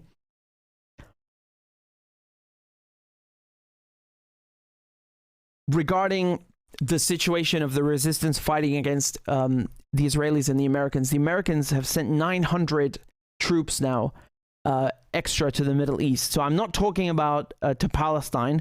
I'm talking about to deal with the resistance, lobbing rockets and drones at their bases. Okay, so once again, this is part of the posturing. It's not just the aircraft carriers. They've also sent 900 troops. Maybe they need more help lifting the oil that they're stealing in Syria. I don't know what it is. They need extra hands to drive.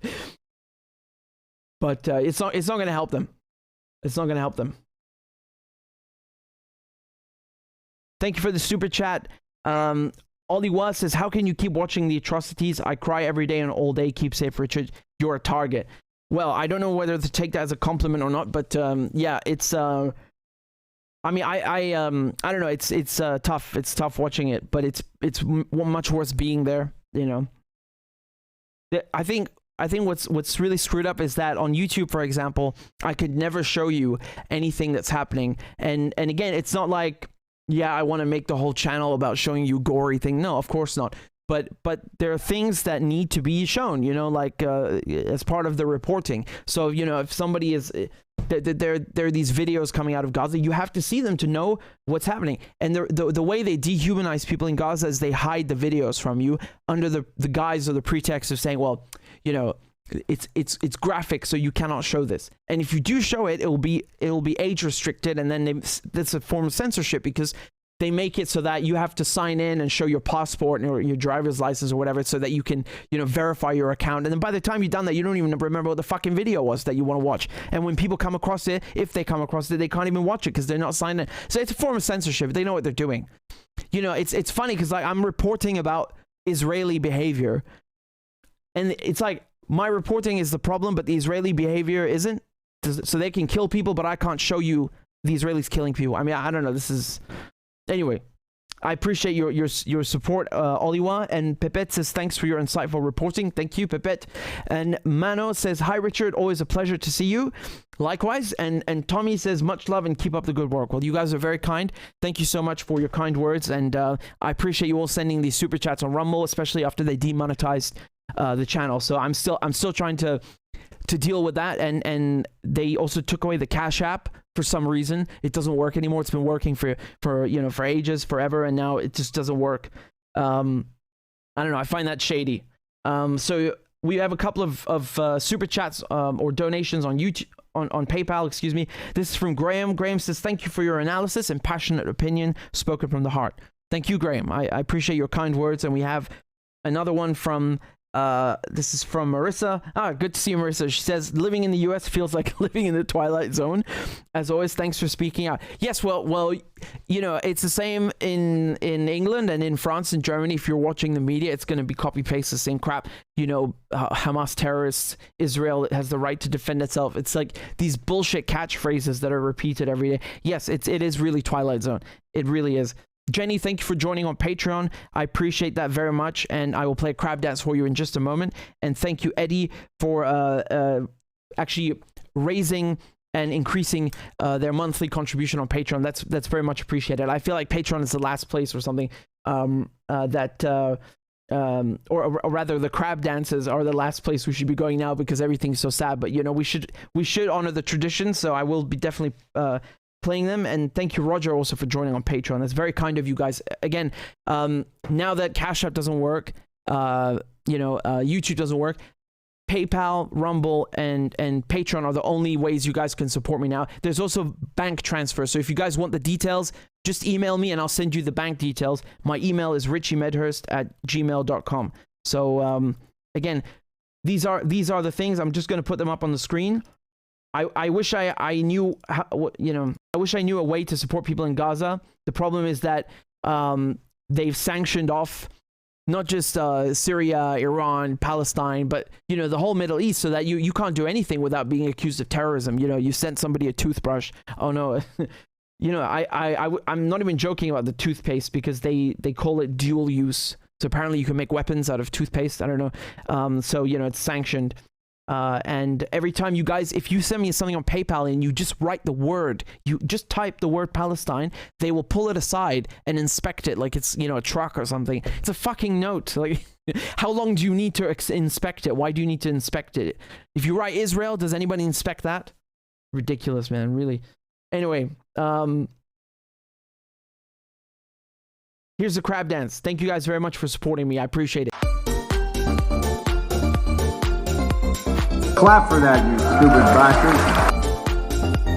Corn Pop was a bad dude, and he ran a bunch of bad boys.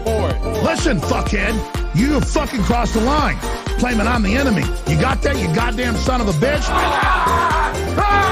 I don't give a fuck what you think, bitch. Good morning. Sunday morning. Cut that bitch off. Thank you for Iron Dome. Thank you. والله في كلاب بصراحة يعني. ماشي نشتغل عادي. We lied, we cheated, we stole. China.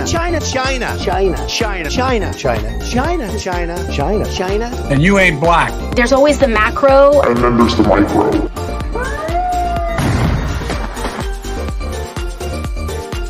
Do not come. Do not come. I'm gonna come. You talking to me? Ladies and gentlemen, I'll have 2 number 9s. A number 9 large. we got him. Because I have to do it myself. I know it's not. I've fallen and I can't get up.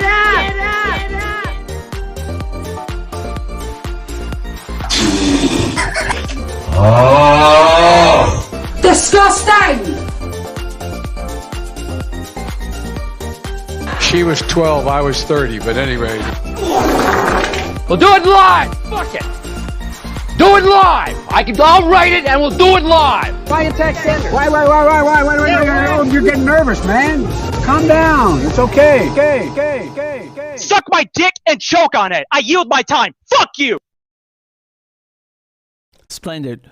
Thank you guys very much.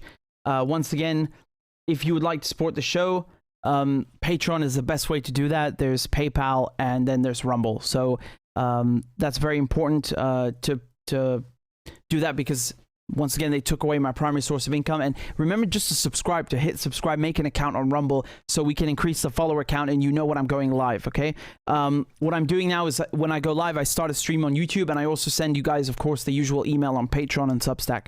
I try every single way to make sure we can keep going. Business as normal as usual. But what's happening in Gaza, it's really, really, really messed up. So, okay, let me give you the latest, and then I have many, many things to talk about. It's never ending. So, okay.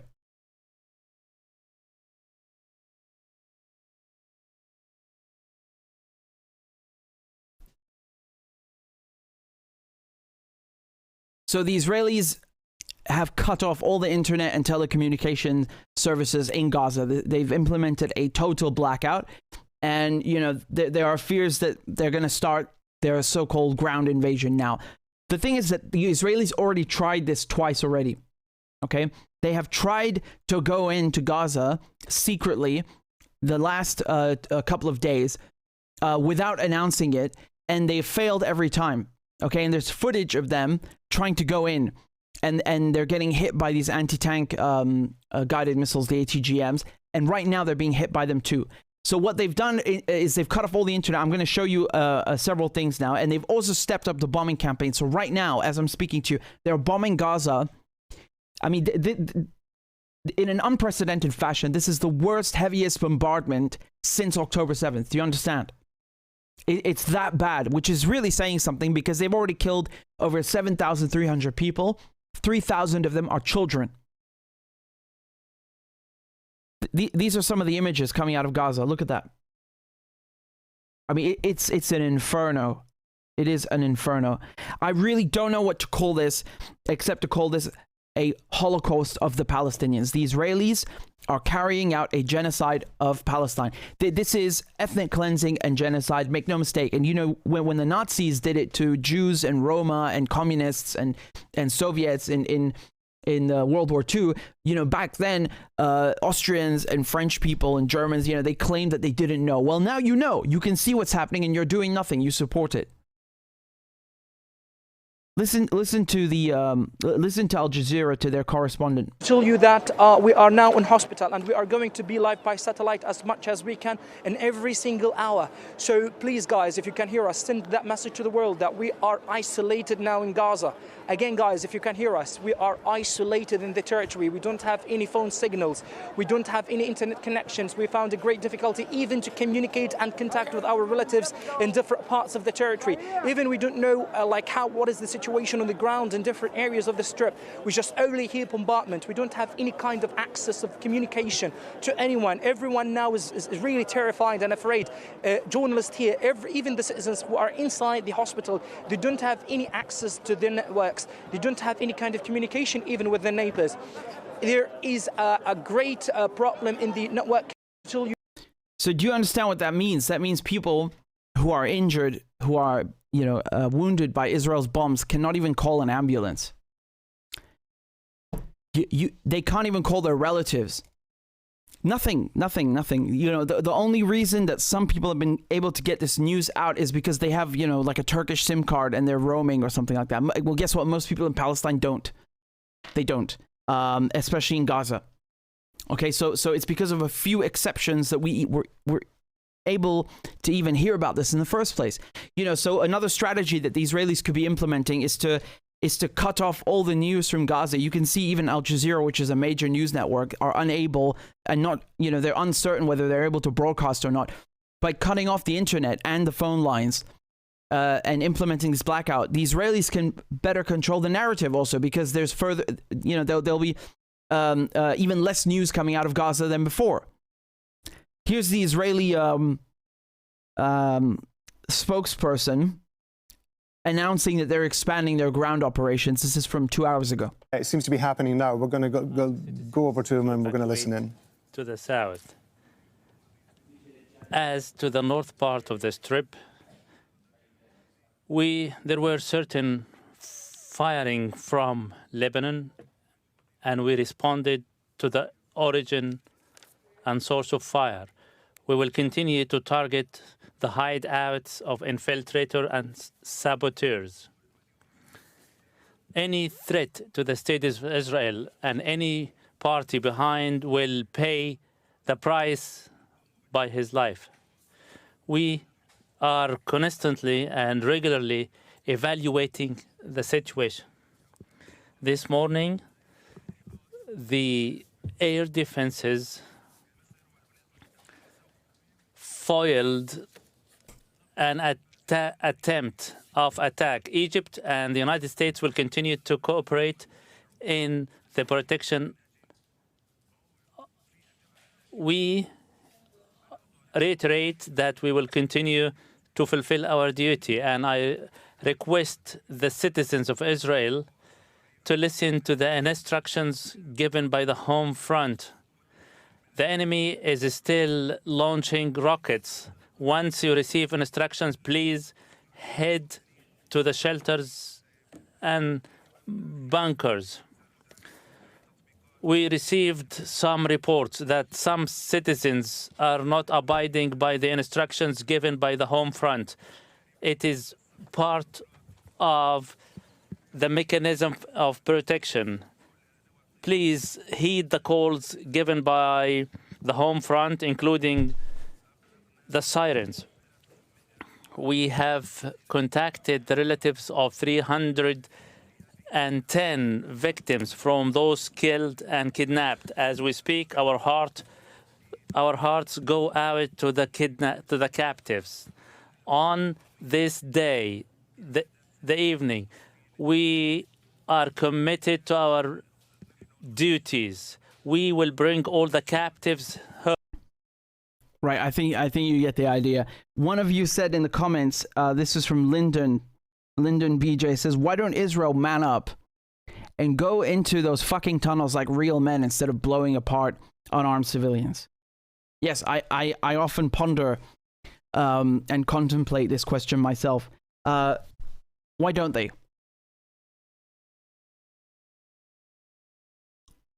So, let me show you. Hamas and Islamic Jihad.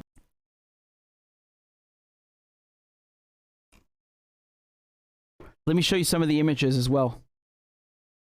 I mean, you could see in the camera on their live shot on Al Jazeera. It's black. There's no electricity. There's nothing. They've cut off all the water, the fuel, the food. So now, in addition to not being able to eat and drink, and I told you the Palestinians, the UN staff are literally starving. There's no food. You can't see anything, and now you can't even call an ambulance if you're even able to after being hit by an airstrike. I mean, it's like I don't know how you can look at this and then say like, oh yeah, Israel are a victim. You know, Israel are working to minimize civilian casualties. What an utter load of horseshit. It's like Goebbels himself wrote that. You know. This is on purpose to cut off any news coming out because I mean the images are so horrific. They want this on purpose, you know, to frighten people inside Gaza, to terrify them like, you know, terrorists would do, and then also to make sure that we on the outside, we cannot receive videos, we cannot receive photos, evidence of these Israeli war crimes, and also to make people. It's like when you have a mock execution, you know, they're doing the same thing with these ground invasions. Right, you know, keeping people on edge. What invasion? Like you're already killing thousands of people. You know, it's like there's nothing left to do anymore, right? I told you they flattened half the homes. 45% of the residential units in Gaza are destroyed. This is a journalist from Gaza who's able to call only because he has a Turkish SIM card, and he's talking about the he's talking about the situation.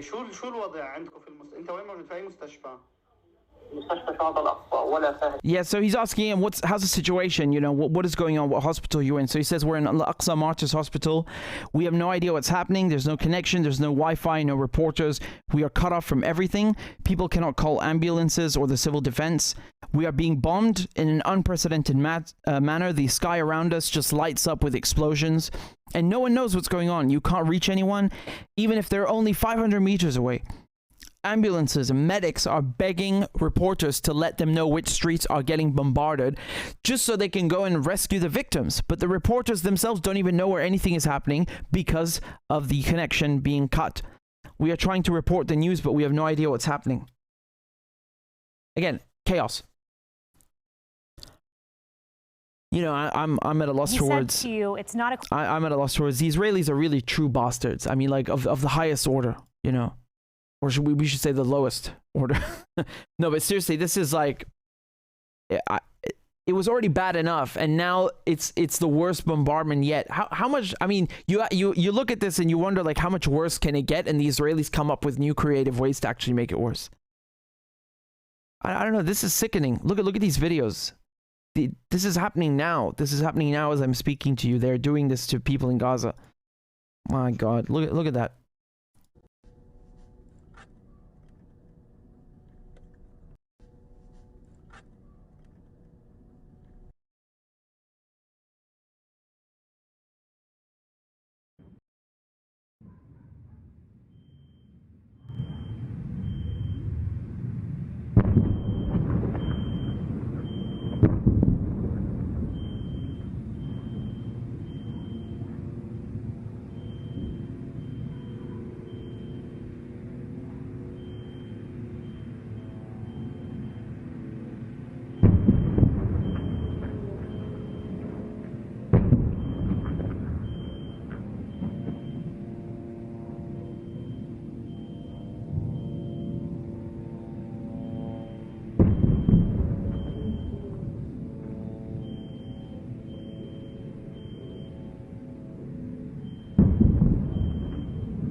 you hear it in the background. It's incessant. You know, every couple of seconds there's another one, and you don't know when or whether you will be hit.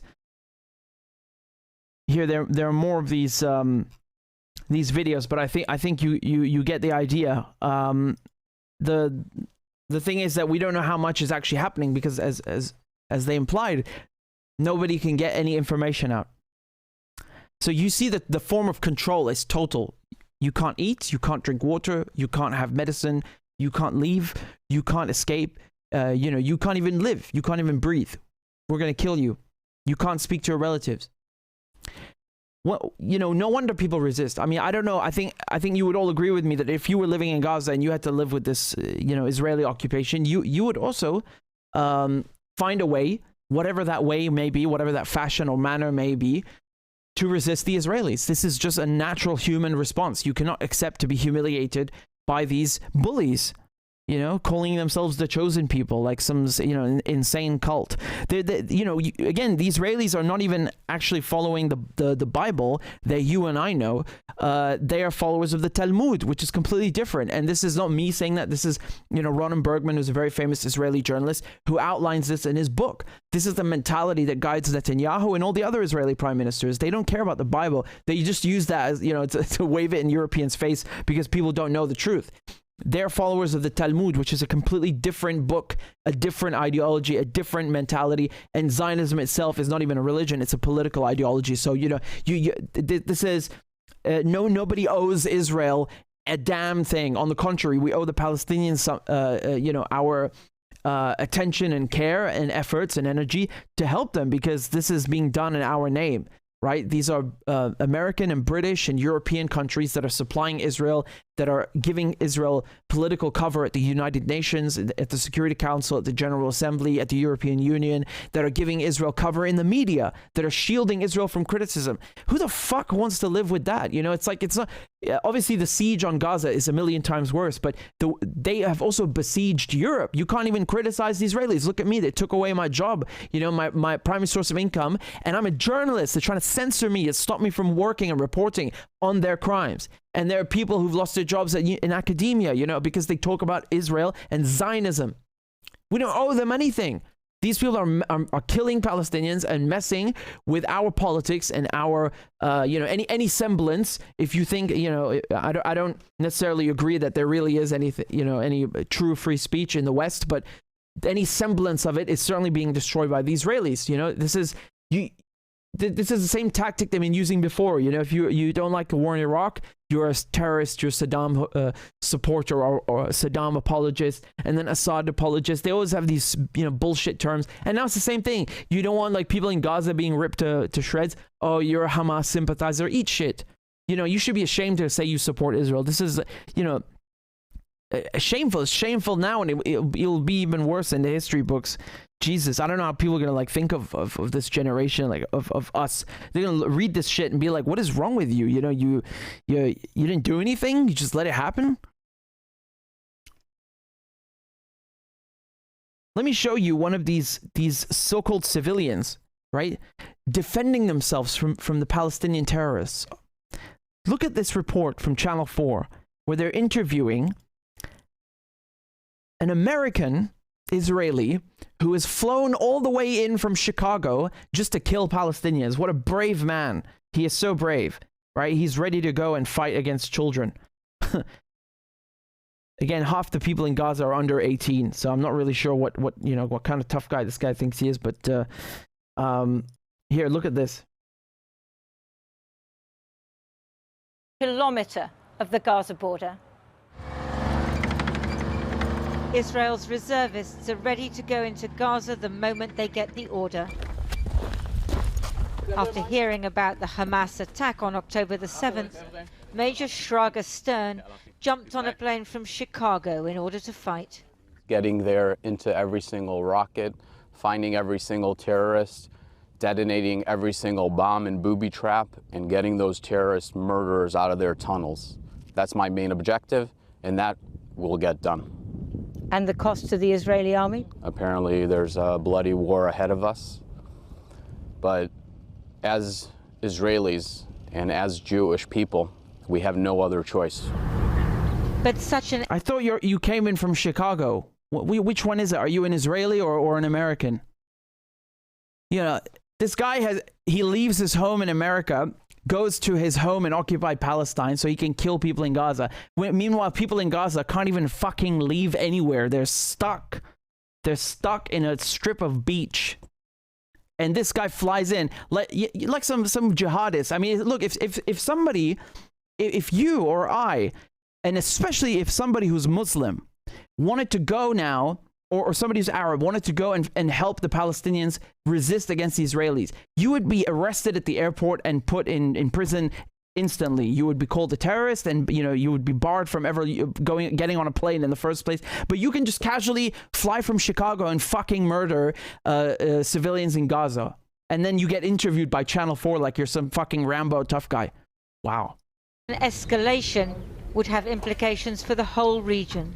We're about 800 meters from the Gaza border, and this reserve brigade would be one of the ones that would go across if a ground invasion is ordered by the Israeli High Command. But the Americans are very worried about that. Last night's strikes on Iranian bases in Syria show that they're concerned about a wider war. Excuse you, Iranian bases in Syria? What Iranian bases in Syria? Name one. What Iranian? There is not a single fucking Iranian base in Syria. Not one. But there are American bases occupying the oil fields, you fat slag cow. War, and that any ground invasion of Gaza might trigger that.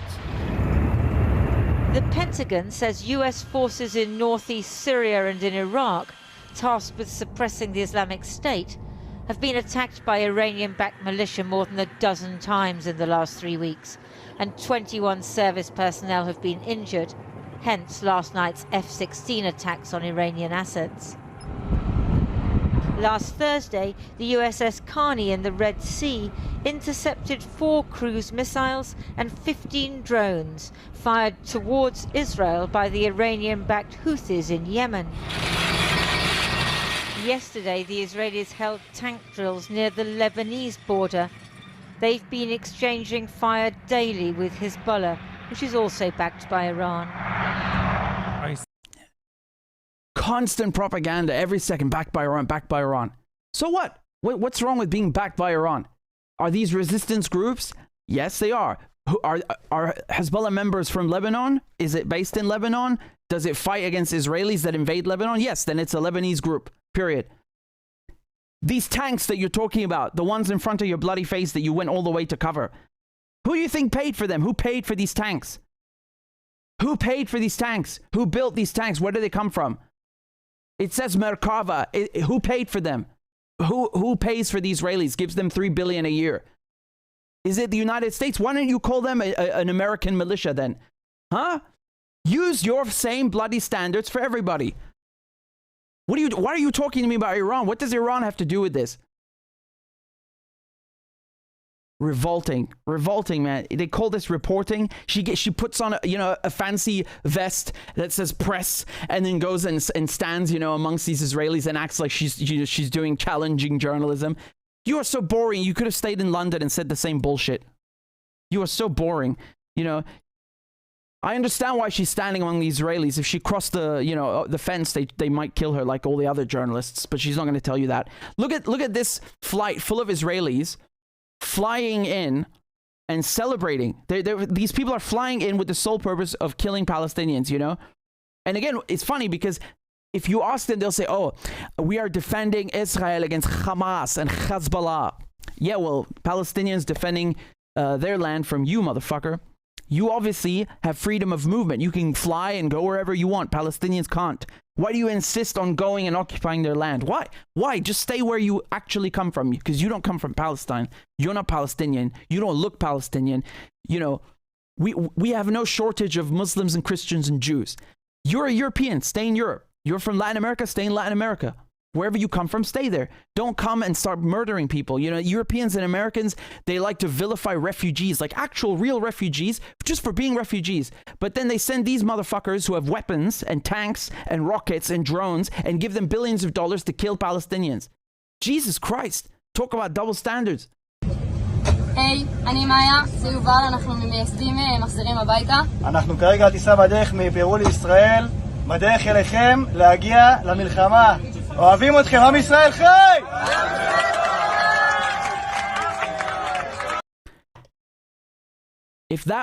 If that was a plane full of Arabs or Muslims or anybody, it could be you or me or any human being going to help Palestinians, the Israelis would shoot it down and say it was a plane full of terrorists. Okay, well, look, you know, this goes both ways. So, you know, if Yemen decide to shoot a plane like this down, you won't mind them because it's terrorism, right? Like, these are people going in, you know, to kill civilians. They're terrorists, right? Once again, do you see how these Israelis are civilians? Are any of these people in uniform? There's not a single one of them in a uniform. Not a single one. Not one person. This is a civilian aircraft. You can see that it's packed with people, and not one of them is in uniform. How could they be? How can you go and fight in the Israeli military then if you're a civilian? Explain that to me. This is a civilian aircraft, and everybody is dressed in plain clothes. Are these civilians or not civilians? You see, I'm having trouble figuring this out.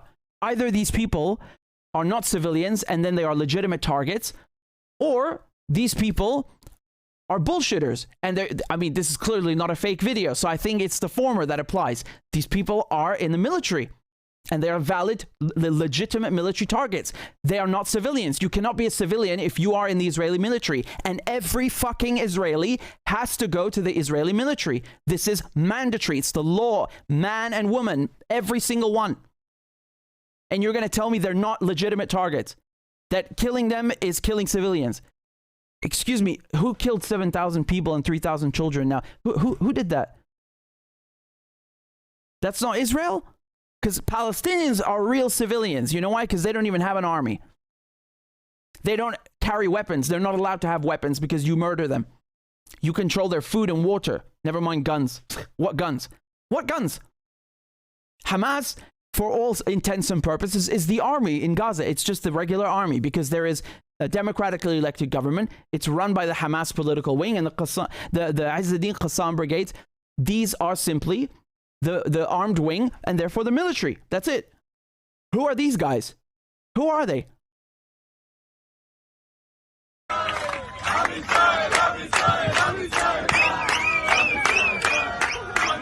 I'll tell you who they are. This is Jewish ISIS. This is what this is. And I'm reluctant to say Jewish because there is not a single Jewish value that they embody. They do everything that the Bible tells you to do. They do the complete opposite. Every single thing. Every single thing. It says, thou shalt not kill, they kill. Thou shalt not steal, they steal. These people have nothing to do with any religion.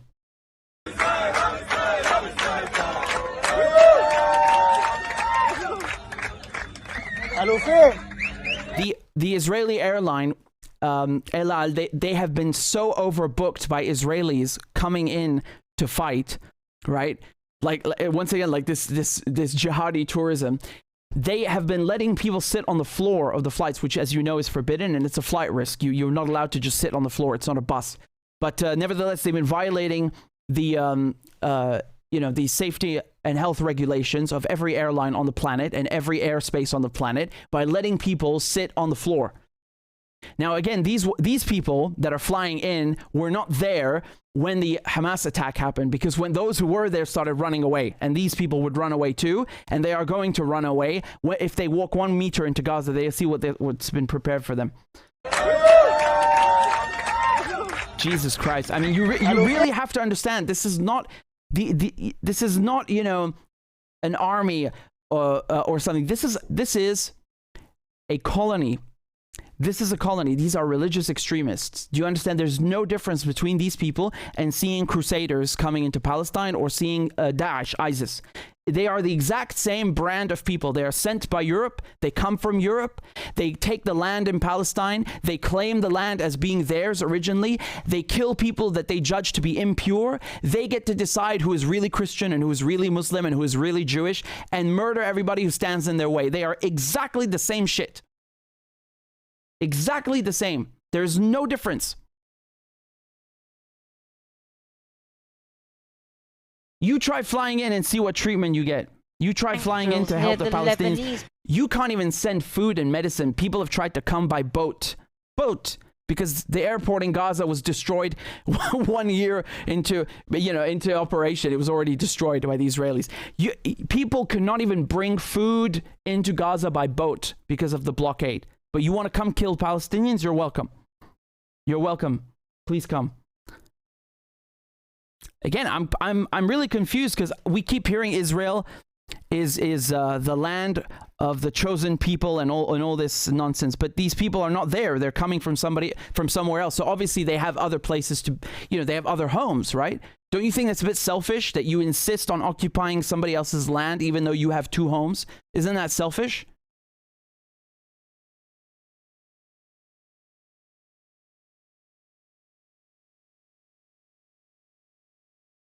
I don't see any Europeans, complaining about the Israelis and their behavior, but they're happy to see refugees drowning in the sea, which once again, I'll remind you, these refugees, which countries produce the top 3 refugees in addition to Palestine? It's Ukraine, Syria, and Afghanistan. What do these countries have in common? They've been attacked, occupied, and vilified and sanctioned by NATO. That's what they have in common. They've been violated by NATO.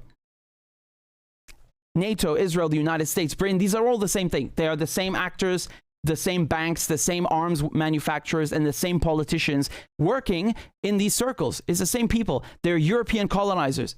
And they have the same practices and the same, they do it no matter what they're talking about. If they're going to the UN, they'll also speak like a colonizer. If they're going to a NATO meeting, they will bomb and kill like a colonizer. It's the same thing all around. French, German, Italian, British, it's always the same. This is a tradition. This colonialism is never stopped. It's never gone away. Israel is the last colonial outpost in the Middle East that America and Britain have and NATO have. That's the last one. So now they're making money from this war because they have to send billions to the Israelis, and they're giving them other things that you don't hear about. Last time they gave them an extra $1 billion for the Iron Dome. Right now, the Israelis are constantly using the Iron Dome every day. So obviously they're going to go to Congress and ask for more billions to replenish that. It's coming. This is a payday, an impending payday for the U.S. weapons manufacturers, right? So there's lots of money involved.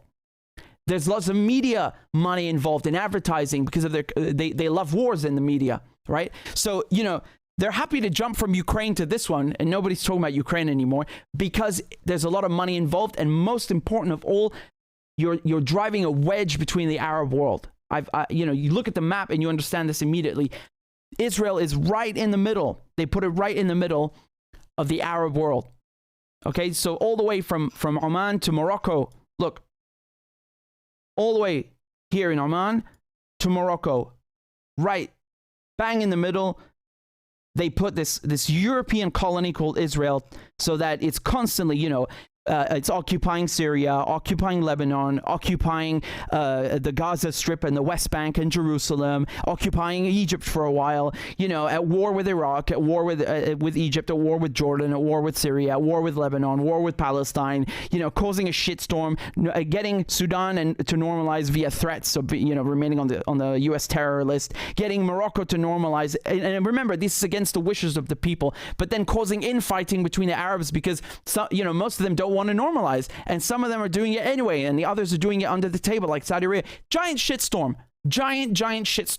So instead of everybody focusing on just developing their countries in peace, it's constant war, it's constant spying and infiltration. And then the Israelis who tried to get one of their spies, Eli Cohen, who was found out and hanged in public, he almost became the defense minister in Syria. That's how deep he was from the Mossad.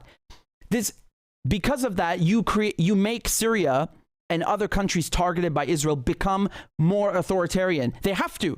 How can you fight enemy spies without becoming authoritarian? Right? It's the same logic that you had after 9/11. We have to take away your liberties because of the external threat. Except that in this case, it's an actual threat. It's not a made up one in the CIA. They're actual spies coming in trying to destroy the country. Now they do it in the open since 2011, right? Like Israel bombing Aleppo airport yesterday. This is out in the open. Before and still now, but before to a larger extent, it was secret and covert. So you make the country more authoritarian, and then they turn around and say, look at the Arab countries here. They're all authoritarian. Israel is the real democracy. Motherfucker. They are authoritarian because of you. Anyway, so you see the problem that this is and how this serves European interests and American interests. If you had the Arab world in peace, becoming one country like it used to be for many centuries, you would have one of the top 5 powers on the planet, you know, like in the league of China and Russia and the US. You know, this would be, you know, the things that define a superpower in terms of hard power. These are geographical landmass, the size of the economy, the military. All of these things would be fulfilled instantly if you had Arab countries uniting as one. And this was attempted many times during the Cold War and sabotaged by Israel. So, you know, again, this is going off on a bit of a tangent, but it's all related. And it shows you why behavior like this, that you can fly in and kill people, is tolerated by Europe, right? If you're the wrong nationality doing this, or, you know, you're doing it for the right reasons, where the Palestinians are resisting, you know, this massacre, and you want to go help them, just even bring them food. The Israelis will lock you up, they'll put you in prison, deport you, you know, treat you like shit, but it's okay to behave like a criminal and then claim you're a civilian. Right. Well, I'm sorry. Wearing civilian clothes while you're in the Israeli military does not mean you're a civilian. It means you're in the Israeli military. Unless you're a grandmother who's unable to fight, I really don't see how that excludes you. I mean, you know, this is ridiculous. Whereas Palestinians, they you know that they're civilians because there is no military. There is no military. And the Israelis are incapable of fighting against Hamas, so they take out on the civilian population and then claim they're victims. Ridiculous, really. I mean, these people are cheering, you know, they're how can you be cheering and celebrating? You're going to kill people. I don't know. I don't understand this. Let me show you something which is equally despicable. I mean, I thought we were done with using cheap computer graphics to justify invading a country or bombing a hospital, but apparently Netanyahu has decided to take a page out of the Colin Powell George Bush playbook. So you guys remember when Colin Powell went to the United Nations Security Council and he lied to the UN, claiming that Saddam Hussein has, you know, he's mobile biological and chemical weapons production facilities, and he brought these this PowerPoint presentation with ridiculous drawings that I myself could have made in you know, a day or something, and presents this to the United Nations in a televised speech before the world as evidence. No, this is a computer-generated art. It's not evidence of anything. And as you all know, there were no chemical or biological or nuclear weapons in Iraq. Zero. So Netanyahu decides to copy him today, and he posts a computer animation showing you that there is a secret Hamas base hidden under the main hospital in Gaza, the Al-Shifa hospital.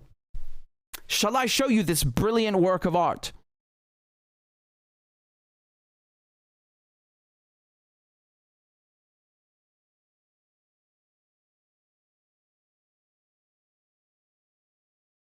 Wow, you really got me there, man.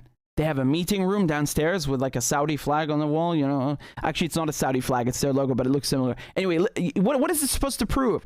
It says intelligence-based illustration. No. Show me the intelligence. Don't lie to me. I'm not believing in a computer animation. Look at this rubbish.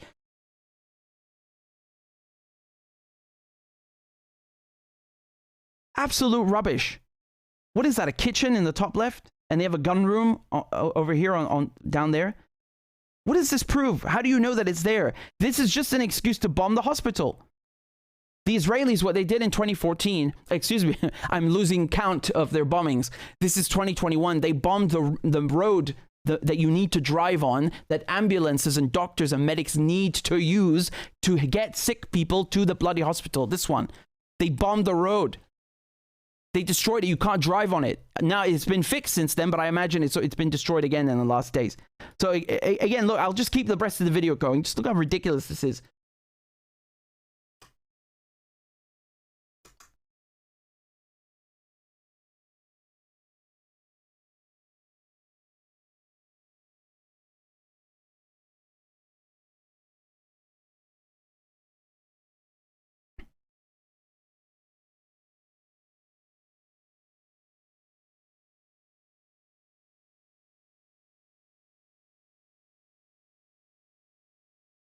Oh no, did you see that, guys? There's a Hamas command and control center. Where? In front of the convenience store. Oh my God. Bomb them to bits right now. I mean, yes, obviously Hamas have tunnels. Who says they're under the hospital? Netanyahu? Netanyahu's a liar. Israelis don't even believe Netanyahu. Israelis themselves fucking hate Netanyahu. And this is on his own account. Look, he posted this on his own account. And you want me to believe this? I don't think Israelis even believe this crap. This is the biggest hospital. And also, what the Israelis will say is that, well, Hamas are using the hospital as a shield to to hide and protect the base. Why? Has that ever helped anyone before? You bomb hospitals anyway, so why would Hamas go to the trouble of putting it under a hospital, since you bomb hospitals all the fucking time? You bomb houses all the time. Israel bombs anything all the time. What difference does it make to put it under a hospital or not? Obviously, it doesn't make any difference whatsoever. This is such a bullshit lie. The doctors themselves are coming out and saying, you're lunatics.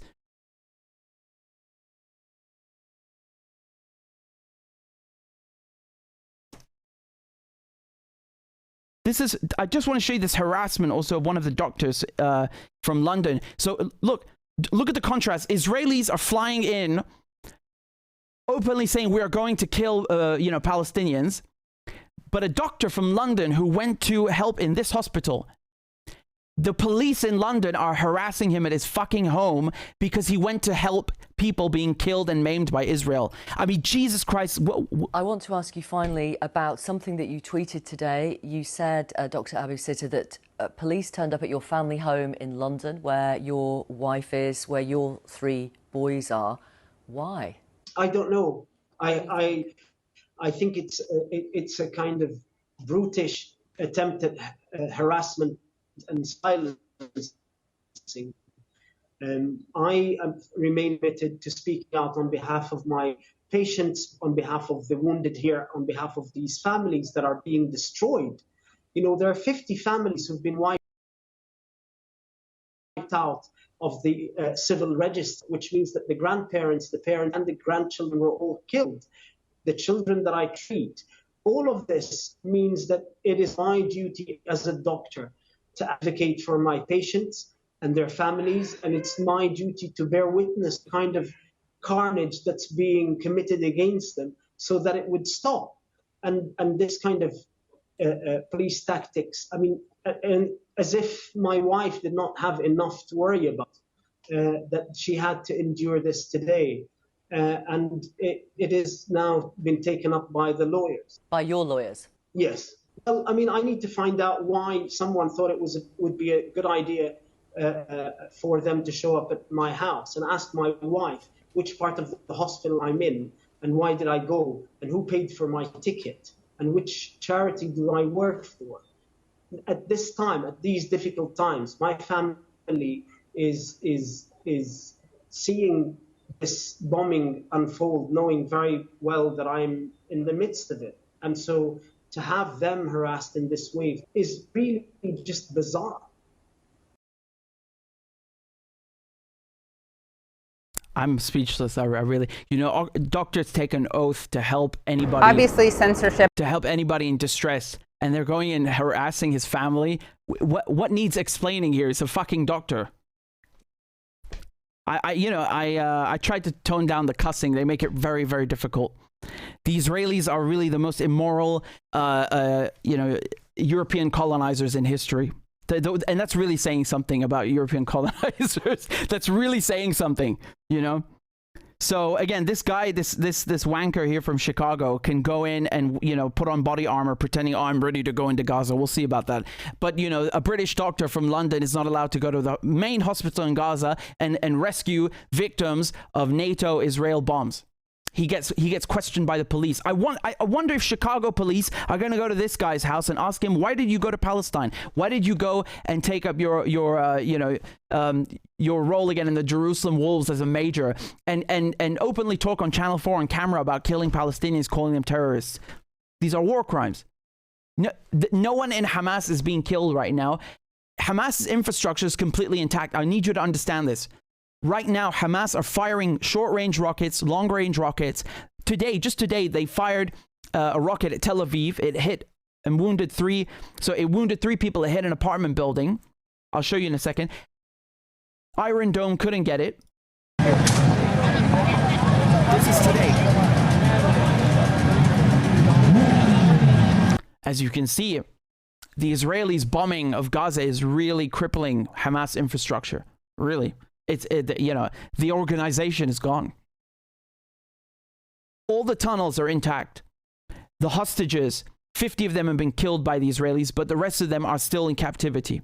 They're still there. And again, Hamas are ready to exchange them. It's the Israelis don't want to.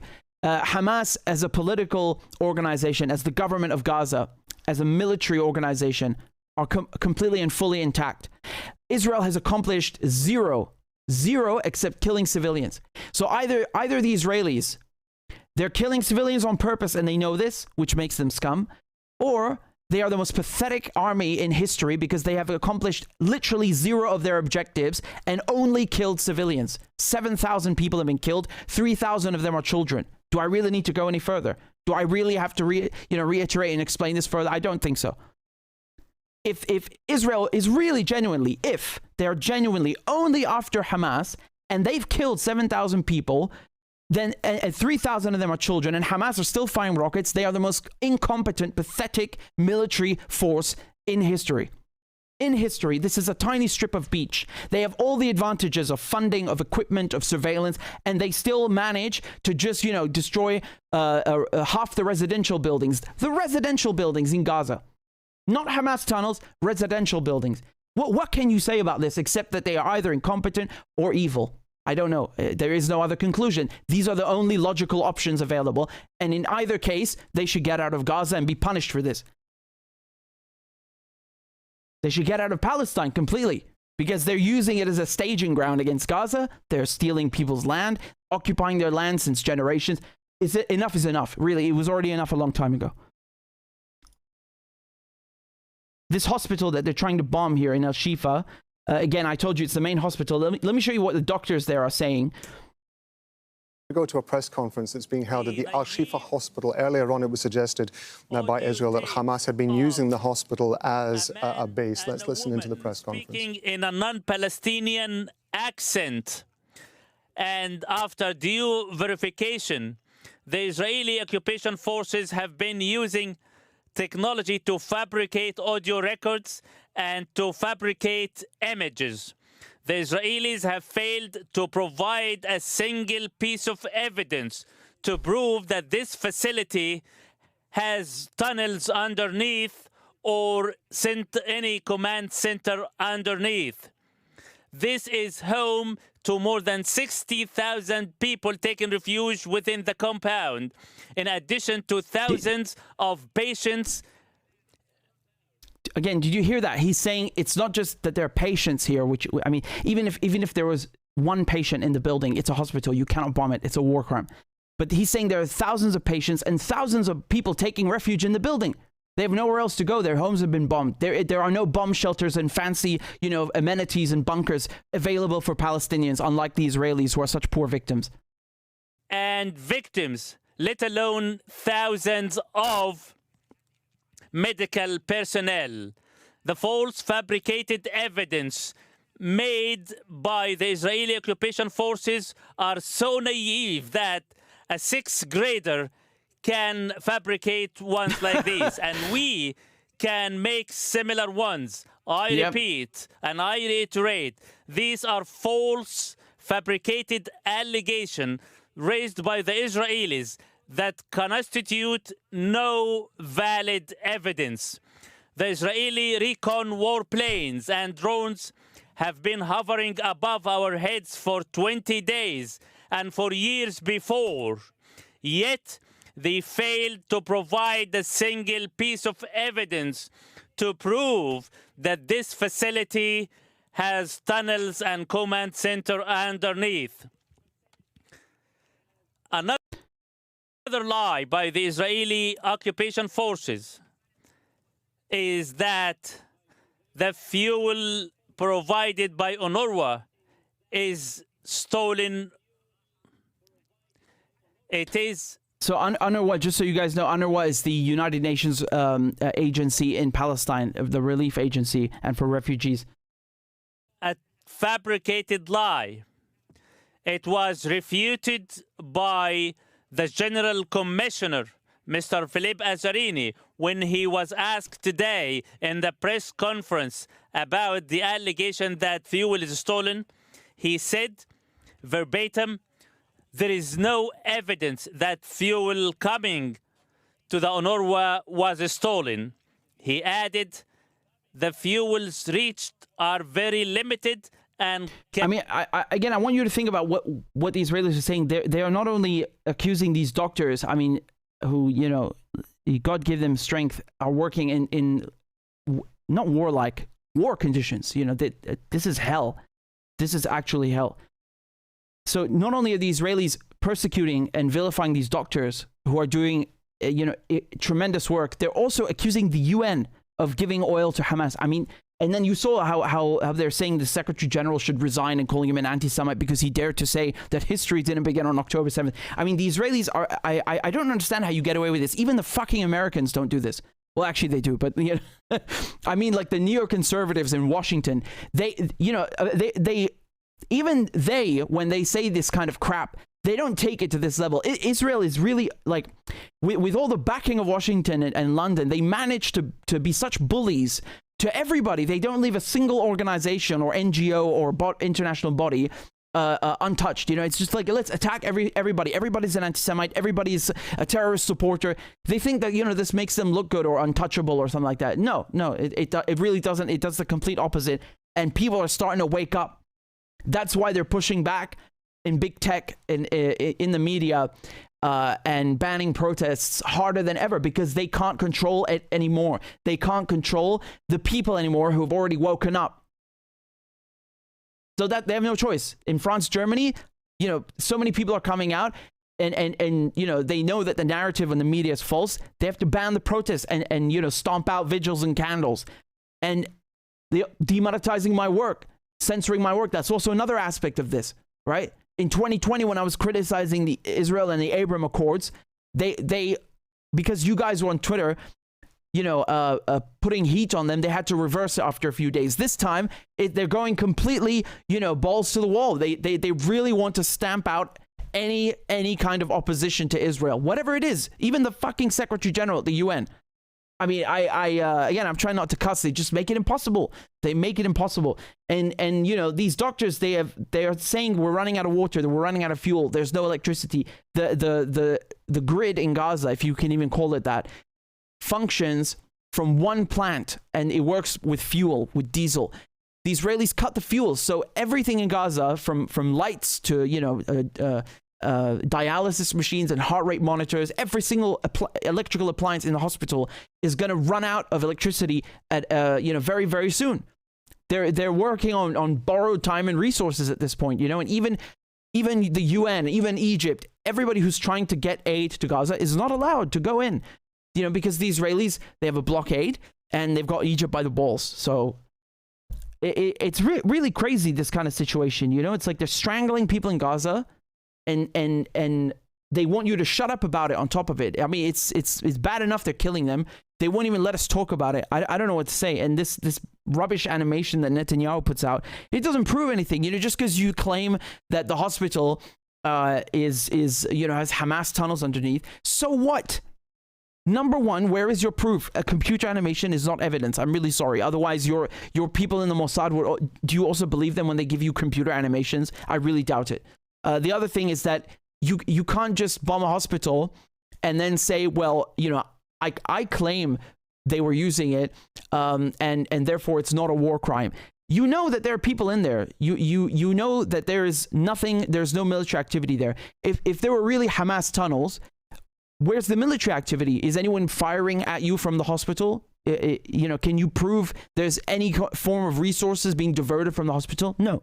And the other thing is that in Syria, you remember when the Russians and the Syrian Air Force were bombing these makeshift hospitals where they were, you know, fixing up and patching up jihadists and Al-Qaeda fighters. And then in the Western media, you would go on BBC or Al Jazeera or whatever, they'd be screaming, oh my God, the Syrian regime, Putin the butcher, are bombing hospitals. Oh, okay, so it's not okay for them to do it, but Netanyahu can bomb the hospital in Gaza. That's fine. You don't have anything to say about that. I thought you're outraged at people bombing hospitals. So why don't you care when the Israelis are doing it and threatening to do it now to the biggest one? You don't have anything to say, or you're going to keep feeding me this Israel has the right to defend itself bullshit. Guess what? Palestinians do as well, and this goes both ways. This goes both ways. One day, when the resistance, grows and overcomes the fence, overpowers the fence once again, and they bomb a hospital, don't complain, because then I will tell you the Palestinians have a right to defend themselves, just like you. Difference is one of them is a colonizer, and it's not the Palestinians. Added, the fuels reached are very limited and cannot even provide for their operations to the south of Gaza. Even he posted images of the fuel tanks at Rafah crossing, which are currently under construction. These facilities, as we speak, did not receive a single liter of fuel. Even these empty tanks were falsely accused by the Israeli occupation forces as depot for fuel. Right. So that's another thing. The Israelis have like an official account, and it's called Israel on Twitter, and they posted this stupid this video. Look at this, showing it's what the doctor just mentioned. Okay. Where they're claiming that near the border crossing with Egypt, the Rafah border crossing, that Hamas owns these fuel tanks, and they have hundreds of thousands of liters of fuel, which is complete bullshit. Look, here it is. Okay? Yeah, these fuel tanks are under construction, as the doctor said. Guess what? They're empty. You can't run generators on no fuel. This is insane that I even have to explain this, or the doctor has to take time, that these doctors have to take time out of saving victims of war to give a press conference telling the world that, yeah, actually, no, you don't have the right to bomb us, and you are full of crap. There are no tunnels here. This is insane. Can you imagine doctors being told to do that, in Israel or in any Western country? They would be insulted. They would be outraged. Every news crew would be covering this and saying, how dare you, hinder doctors from performing their duties. But with Palestinians, it's always the opposite, right? Palestinians, they have to prove that they're dead. Even when they're dead, they're not left alone. We have to prove that, the figures are real. The doctors have to take out of their, time out of their day and their work to print statistics and show you and give you the names of the goddamn victims to show you. Sorry, not goddamn victims. Allah yarhamhum, but of the victims to show you that this propaganda is nonsense. And then they have to go through all these hoops that they have to jump through to satisfy the few people that seem to be getting the message through. Because I feel like when when it comes to the truth, it's not just a message; it's the truth. In regards to Syria or in regards to any country that's been vilified by the West, it's so difficult to get the message across, right? So it takes someone like me having to do that, because when people say, oh, this guy's a Palestinian, this guy's a Syrian, this guy is an Arabic name or a Muslim name, they don't want to, they just automatically assume that, that this propaganda they've been fed by the West is true. Oh yeah, the Arabs are terrorists. Oh yeah, the Arabs are this and that. No. So, I have to try my best to bridge the Arab world with the Western world just to get the truth across, because you're never going to hear it from the West. They're never going to tell you on CNN or BBC or Sky News. And it's exhausting, man. You don't have, I'm sure you guys are hearing it and seeing it, but the amount of propaganda they are feeding people, it is unbelievable. This is worse than Ukraine and Russia, because with Ukraine and Russia, you didn't have this situation of 75 years of occupation and that was already bad, the propaganda. This is even worse, and it's always been worse in every way. I told you from the beginning of Russia-Ukraine, look how they're giving billions to Ukraine for it to resist. The Palestinians, if you did the same, they'd call you terrorist. Even the doctors, the medics, the UN are not left in peace. Even them, these are supposed to be, and the journalists who are supposed to be impartial, neutral actors, doing humanitarian work, doing important work. They don't even leave them alone, right? So nobody's safe. As I said right now, it's not just the Gazans who are starving. The UN. Look, I'll show you. This is a quote from UNRWA. Okay, give me a second. I posted it just before I went live. Here. This is the commissioner of UNRWA. Okay, from the here. Okay, so this is from the United Nations Relief and Works Agency, which is the main UN body in Palestine. Okay, he's saying we've lost 57 of our staff and our employees are dying of hunger in Gaza. Okay, so that's not me saying that. That's not, you know, anybody else saying that. It's coming straight from the United Nations. Okay, so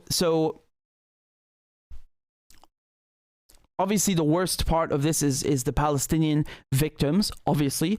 But the point here is just to show you how you know, indiscriminate, how generalized, how massive, what a blanket punishment, collective punishment this is on Gaza, to the point that it is not only affecting the civilian population, it is even affecting the NGOs, the humanitarian workers, doctors, journalists, and the UN. I mean, I don't know what to tell you. You know, this should be abundantly clear. The Israelis are murderers, and they've always been murderers. They took Palestine through murder. They've been killing UN officials for decades. They did the same crap in Lebanon. And this is happening right now, again, in the age of social media and, you know, digital recordings and phones and telephones. And people still, they want to believe legacy media and trust, you know, these professional liars, excuse me, in print press and on the radio and on TV. Don't do that. Don't do that. You're doing yourself a disservice, and more importantly, you insult the victims of Israel's genocide, and we share part of that blame, because we are giving Israel in the West, we're giving Israel these weapons, we are giving them the political cover and also the cover in the media. We should not be giving them cover. We should be giving them coverage, meaning exposing them. That's what we should be doing. Big difference.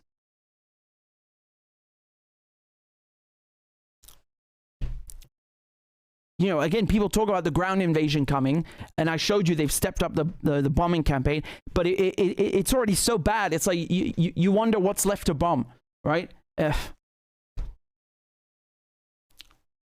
Really, really, this is really horrific, you know?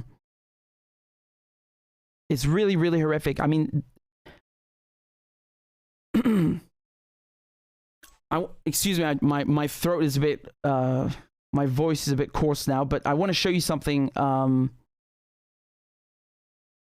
Look at these. Okay, so these are Jews in New York. Okay, I want to show you something. Give me a sec to just close this.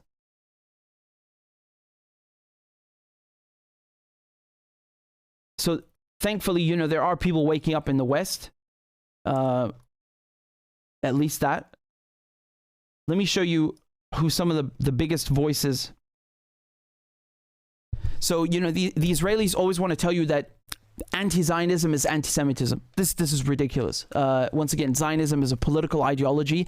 It is not even exclusive to Jews. You have Christians, so-called Christians in the West who are also Zionists. So let me show you in New York now. These are Jewish New Yorkers coming out and protesting against Israel because of its behavior, and they have shut down the main train station, Grand Central. They've shut it down.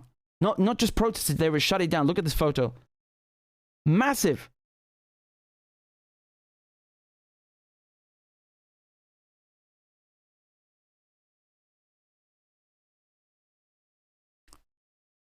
This is from Jewish Voice for Peace. They're saying, happening now in New York City's Grand Central Station, hundreds of Jews and allies are getting arrested in the largest mass civil disobedience New York has seen in 2 decades. No genocide in our names. Ceasefire now to save lives. Never again for anyone.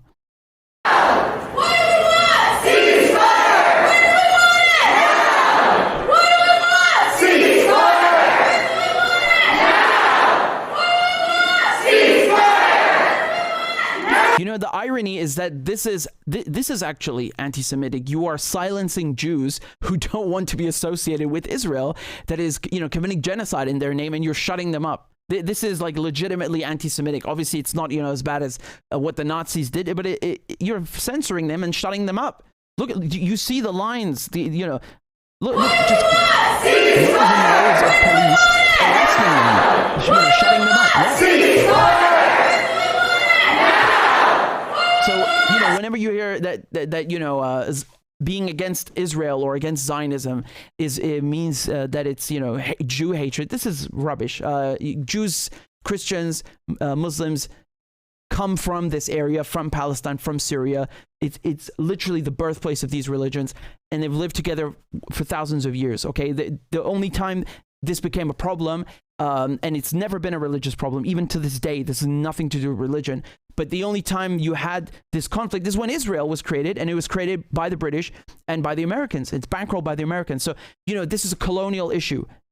Israel doesn't even care what religion you are. You think that some of the Palestinians that have been evicted from their homes, who were Jewish and were evicted by Israel, you think Israel gives a crap?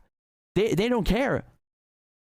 Many look at the church they bombed the other day. This is the oldest church in Gaza. What does that have to do with Hamas? What does that have to do with Muslims? And again, does this have to be a church for us to say, like, oh, look at the hypocrisy? Even if it's a mosque, what does a mosque have to do with Hamas? My point here is just to show you that the Israelis, they prey on Western Christians. They like to use this voter base in the U.S. To appeal to that voter base. To win elections, right? So you'll have people like Trump or especially people who are conservative appealing to these evangelicals. I don't understand what they think is Christian about Israel. None of its behavior is Christian. Christians from the Middle East fucking hate Israel because Israel ruins and destroys and makes their lives miserable, okay? 10% of the population in Syria are Christian. Guess what? They don't have clean drinking water because Israel takes it from the Golan Heights. 1/3 of Israeli drinking water is stolen from the Syrian Golan Heights. I can guarantee you, and I know what I'm telling you, no one in Syria likes the Israelis. Not even the Jews, not even the Christians, not even the Muslims, nobody. And the same goes for the Christians in Lebanon, except the traitors who collaborated with them in the civil war, but that's a different issue. And none of the Christians in Palestine, nobody likes them. And Israel targets everybody there who is anti-Zionist. You understand? If you don't support the Israelis, they don't care if you're Jewish or not. They'll kill you. They literally killed the Israeli militias that now form the IDF, killed and assassinated Jews in the British Mandate times because they were outspoken anti-Zionists. This is a fact. This is a fact. So again, I think this is really admirable that these people came out, not just as Jews, but people in the West as well, because the narrative that is, the pro-Israel narrative is the strongest in Britain, in America, in Europe, and it needs to be extinguished by telling the truth. What Israel's doing is not self-defense. Israel doesn't have the right to defend itself. It's a colony, it's an aggressor, and it's an occupation, period. Only Palestinians have the right to defend themselves. And I'm really happy to see people understand that. And as Jews, to say that, it makes it more powerful and shows that Israel has no legitimacy to speak as a representative of Jews. Netanyahu and all the other Israeli prime ministers use this phrase, the Jewish state. It's not the Jewish state. You have an oblast in Russia, by the way, which a Jewish oblast in Russia that existed before Israel and still does.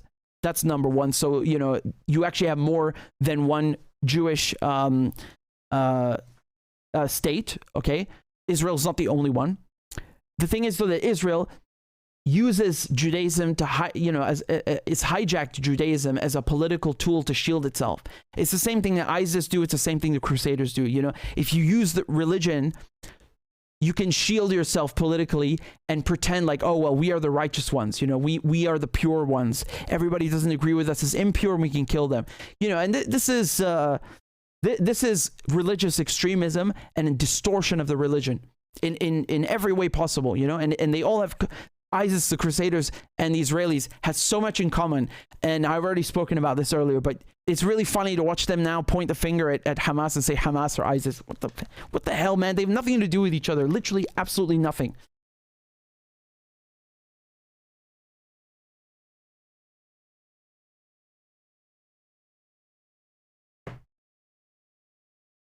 I want to show you this video. This is from, look, this is, actually, I before I continue, I want to say thank you to Kelly for signing up on Patreon. This is much appreciated, Kelly. Thank you. And we also have a donation on PayPal. This is from Spitz. It says, thank you for your honest and compassionate reporting. You're very kind. I hope I said your name correctly. And thank you also on PayPal to Diane. I don't see a note, but thank you for the generous donation, Diane. And thank you also to Nasim. It says, Richard keeps me company with truth. Allah Allah hafidh. Thank you very much. That's very kind of you. And I want to show you just before I do the crab dance, I want to show you this video which is from this Al Jazeera journalist. I mean, this is really horrible, because I told you that the Israelis are targeting journalists, okay? And when I say targeting in this sense, I really mean like specifically singling out. And this is how it goes. So there's a famous journalist at Al Jazeera who's been reporting in Gaza. His name is Wa'il Dahduh, and they killed his family on purpose.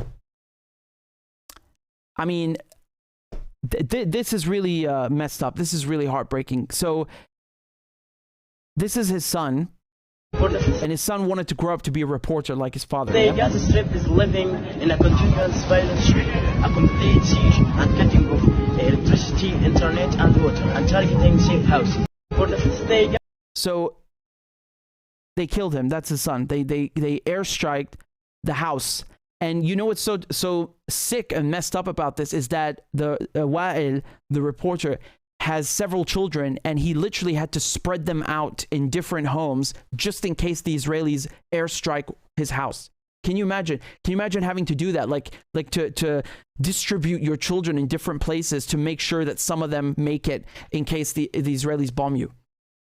And many parents in Gaza are now having to write, like to put bracelets on their children's hands. You know, when you're in hospital, sometimes they put a bracelet on your wrist and they write your name on it with your blood type and these things. Parents in Gaza are doing the same thing with their children because so many people are being mutilated and their bodies are unrecognizable after the Israeli airstrikes, that they just to identify the dead, the parents are doing this. I mean, I don't have kids, but maybe some of you guys do.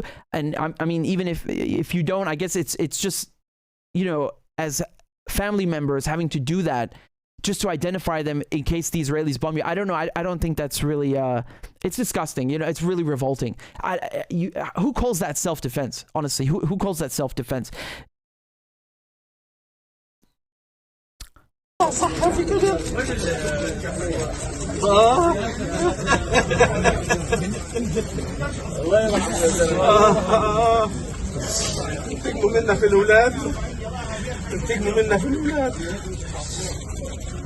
معلش إنا لله يا أشرف وإنا إليه راجعون ارجع يا شباب إنا لله وإنا إليه راجعون. So, you know, they killed his son, his daughter, and they killed his wife and his grandchild. They killed his wife, his son, his daughter, his grandchild.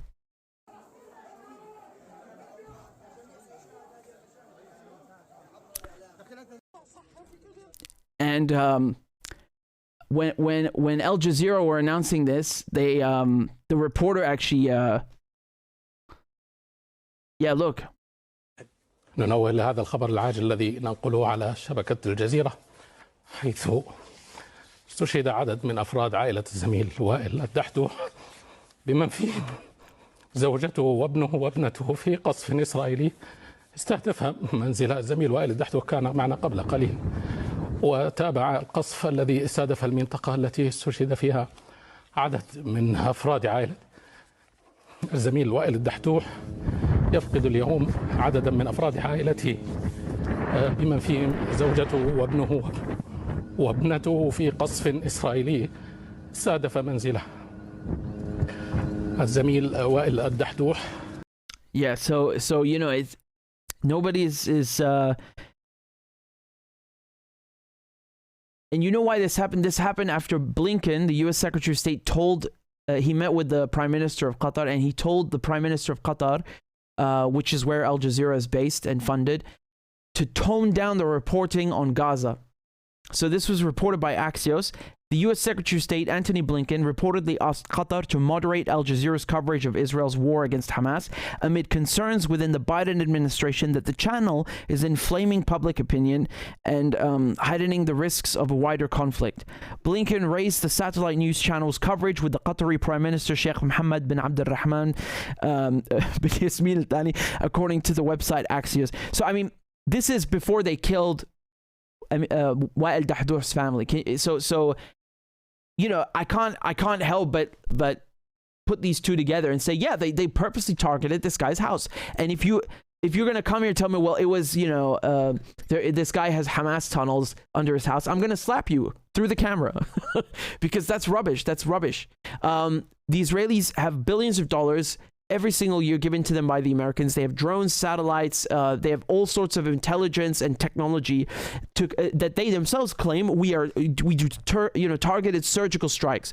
Yeah, okay, so that means you surgically targeted this journalist's family, didn't you, you assholes? Look what this Israeli does then on the news. He's like proudly saying, yes, we did that. This is on Israeli television. צבי, בניגוד לכל מיני שמועות שדיברו על פגיעה באחד מראשי חמאס, באחד מבחירי חמאס, בתקיפה המשמעותית הזאת בעזה היום, כרגע אנחנו לא יודעים על דבר. אז נכון לרגע זה צריך לשלול, אין לנו את המידע, אבל יכול להיות שרמת ההרס, וזה אנחנו כבר יודעים, שגם חמאס אולי לא יודע, יכול להיות שהייתה פגיעה, והם עדיין לא יודעים מה קרה, ואין להם גם יכולת לגשת ולפנות. זה נכון להרבה מקומות ברצועת עזה. בדרך כלל אנחנו יודעים את המטרה, לדוגמה היום הייתה מטרה, משפחתו של כתב אל-ג'זירה. אבל בדרך כלל אנחנו יודעים, במקומות שלא יודעים, אז אנחנו מחכים להודעות של חמאס. צבי, בניגוד לכל מיני שמועות. I mean, okay, you know, I'm sure some Israelis are going to say, well, this guy doesn't speak for the government. Yeah, no, he is nevertheless boasting and happy about it, right? This guy's a military analyst and commentator. And either way, I don't need this interview to put two and two together. And even if you want to, you know, give the Israelis the benefit of the doubt, who cares whether Blinken told Qatar toned down the reporting on Gaza? You killed a journalist's family. Why are you bombing his house? What possible excuse do you have for that? You know, look, you guys remember they killed Shireen Abu Akleh, who's the Palestinian journalist that was reporting also for Al Jazeera for the same network, but now not in Gaza, in the West Bank, right? She was in the West Bank talking about the Israeli raids. Very similar to what Hamas did. I mean, obviously Hamas humiliated the Israelis, but my point is that they act like Hamas did like a one-of-a-kind thing. No, the Israelis are the ones who constantly invade the West Bank and kidnap, young men and kill people and kill children and bulldoze their homes. This was happening all the time in Jenin and Nablus. Even right now, while we're focused on Gaza, they're killing people in the West Bank. 30 children have been killed. 110 people have been killed. What are Hamas in the West Bank? Hamas don't exist in the West Bank. They don't run the West Bank. What about the airports in Syria? You see, this is a long list. I just want to show you what they did to her memorial. This is a memorial to Shireen Abu Akleh. So again, she's in the same, before the Israelis assassinated her, she was working with Al Jazeera. This is what they did in the last days. They desecrated the memorial.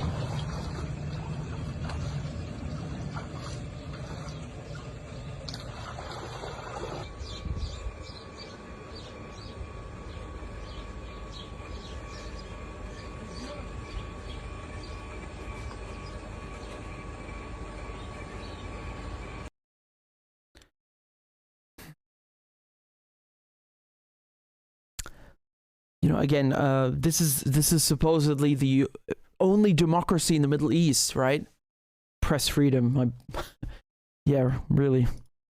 I can see that. They killed an aspiring journalist just so they can, you know, mentally, psychologically torture Al Jazeera's main correspondent covering the war in Gaza, and they assassinate another, you know, top Arabic Al Jazeera journalist, just not even, 2 years ago, in May 2022, on May 11th. And we're supposed to believe that the Israelis have similar values to us. I don't know who that is. Yeah, but I don't have anything in common with Israelis. Yeah, I don't think it's very British.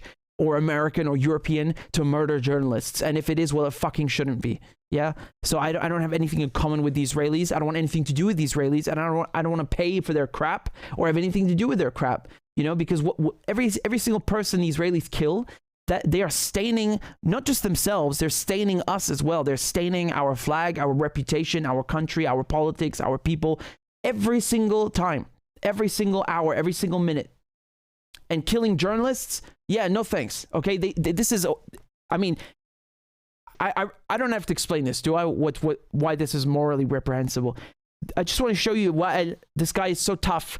Instead of, you know, I mean, I'm sure he's grieving, but my point is, like, they've killed his family, and like a champ, he just puts the helmet back on and goes right back into covering the war. What an absolute champ, a champion.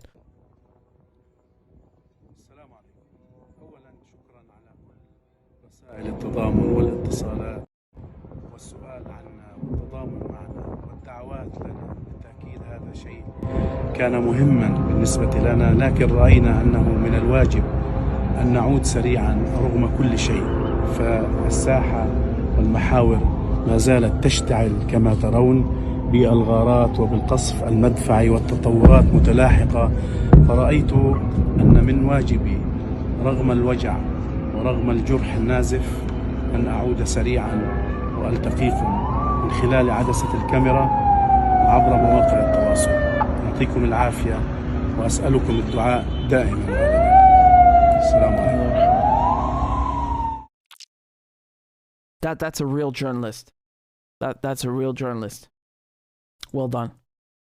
Well done. Condolences, and you know, you have to admire the guy. You know, you have to admire the guy, and it really makes you question how honest the Israelis are being, that they go to such lengths to silence people in Gaza to the point of killing his family, killing other journalists. I told you dozens of journalists have already been killed, and even outside Gaza, I know it's obviously it's not comparable at all to what happened to him, but censoring my reporting on YouTube, for example, where we almost had 200,000 subscribers. They're getting millions of views, so it's obviously making an impact. What he is doing, making an impact, that they want people to shut up.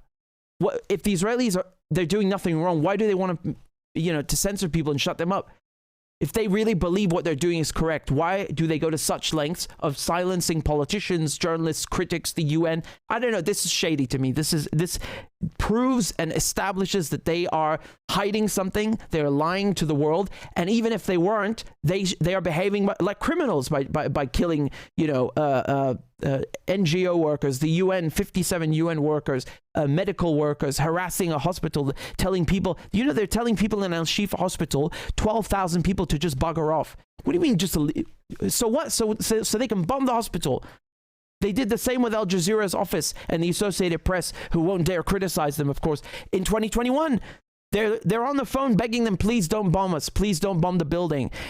We've worked here for decades. This is it's our center here. And the Israelis just bomb it anyway. You can't reason with them. You can't reason with the Israelis. They're not interested in reason or democracy or free speech or a free press. They're interested in occupation. And I'm sorry, I will never tolerate this. I will never tolerate this. And, it's not even about being okay with it or not okay. We condemn it morally, but the main objective is to get the truth out. And because the criminal behavior emanates from the Israelis, they want the truth to remain trapped in Gaza, and they don't want the rest of the world to see it. So just by virtue of telling the truth, you tell the Palestinian story and you defend the Palestinians and you expose the Israelis. Just by telling the truth, it's not even about taking sides. But, obviously any human being who sees the truth then would obviously take the Palestinian side. You understand? So we have a bias in favor of the truth. And the truth says the Palestinians are the ones with the legitimate cause, with the noble cause, with the true cause, with the cause of champions. The Israelis don't have a cause of champions. They have a colonial cause. And this is utterly and morally reprehensible. Sorry, my voice went a little coarse there, but nevertheless.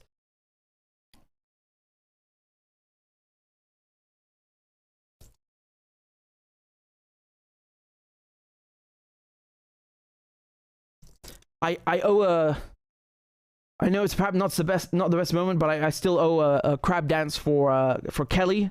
I owe one for Messi, and I owe one for Lana. Thank you guys very much for supporting my work, for supporting journalism, and you know, I appreciate it greatly. Can I please ask you guys for one favor?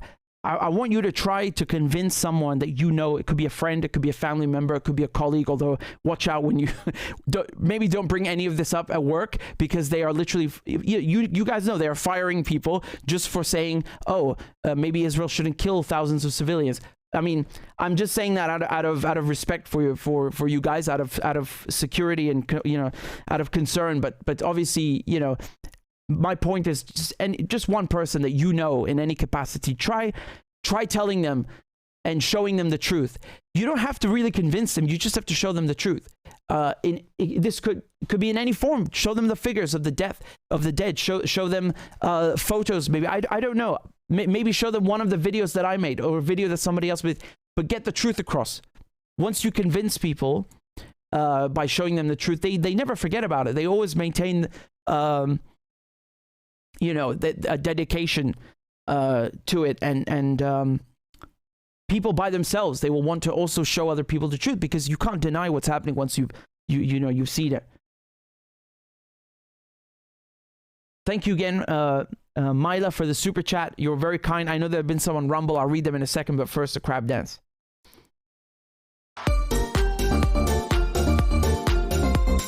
Clap for that, you stupid bastard.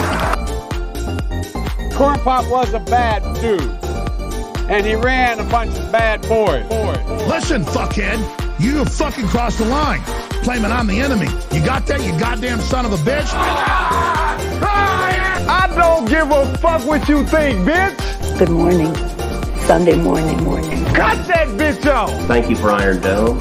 Thank you. والله في كلاب بصراحة يعني. ماشي نشتغل عادي. We lied, we cheated, we stole. China.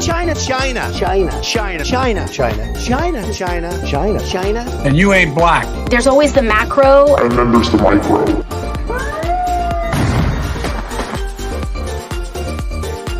Do not come. Do not come. I'm gonna come. You talking to me? Ladies and gentlemen, I'll have 2 number 9s, a number 9 large. we got him. Because I have to do it myself. I know it's not. I've fallen and I can't get up.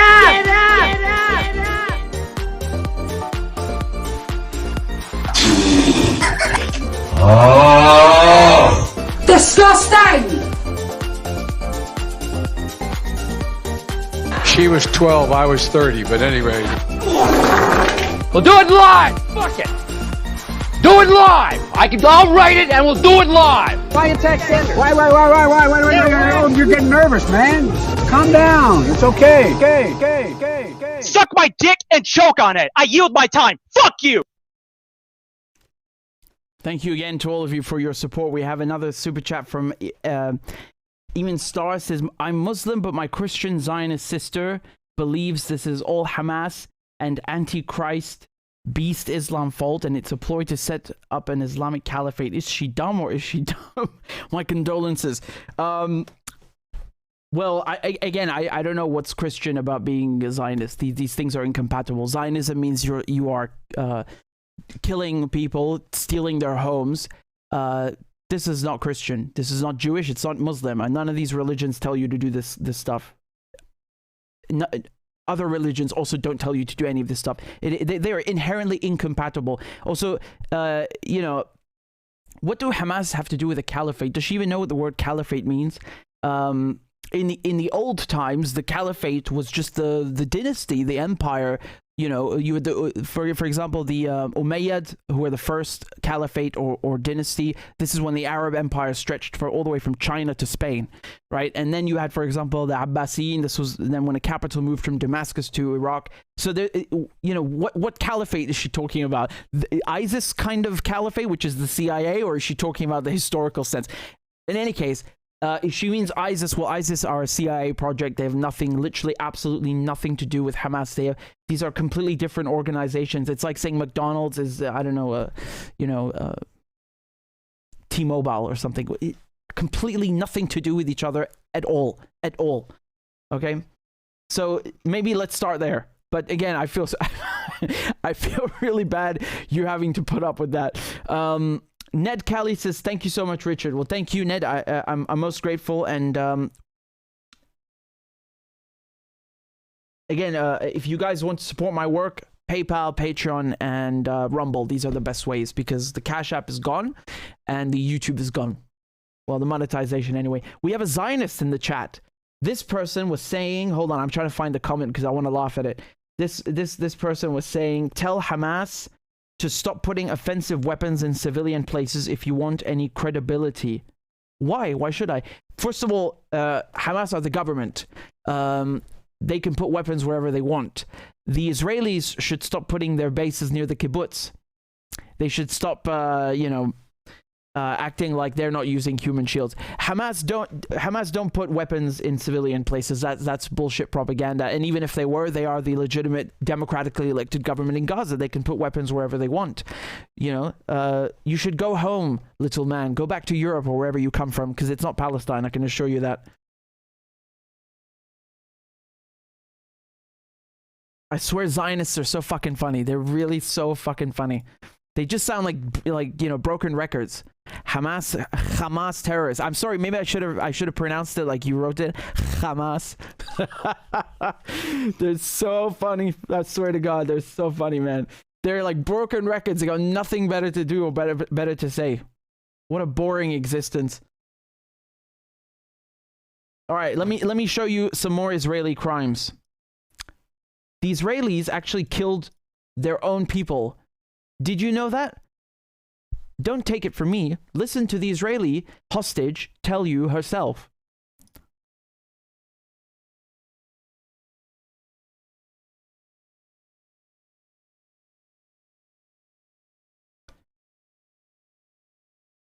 So I'm going to show you a video of Hamas releasing 2 female hostages, right? Which already you must be thinking, well, hold on a second. Why would Hamas release hostages? And female ones especially, they didn't rape them or kill them like CNN told me, or Netanyahu told me, or Biden told me. Yes, that's right. You've been lied to. As a matter of fact, they are treating them humanely. It's not me saying that. The Israeli hostages say it themselves. On top of that, the Israeli hostages, other hostages, were saying the Israeli forces murdered and shot Israeli hostages, not Hamas. Once again, it's not me saying that. Take it from the Israelis themselves. Let's start with the first. So here, this is Nurit Cooper and Yocheved Lifshitz. These are the 2 female hostages that the Azzeddin Qassam brigades released.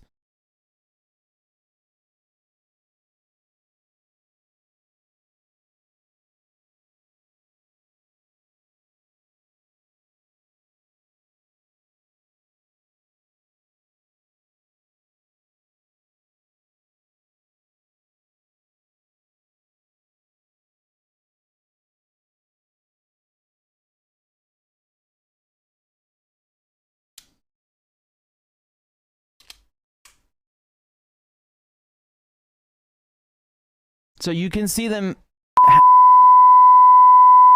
They're handing them over to the Red Cross in Egypt, and then they were given, to the Israelis. It's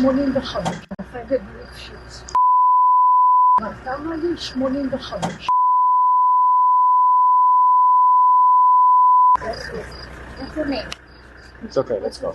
It's okay, let's go. Yes. You go with this one.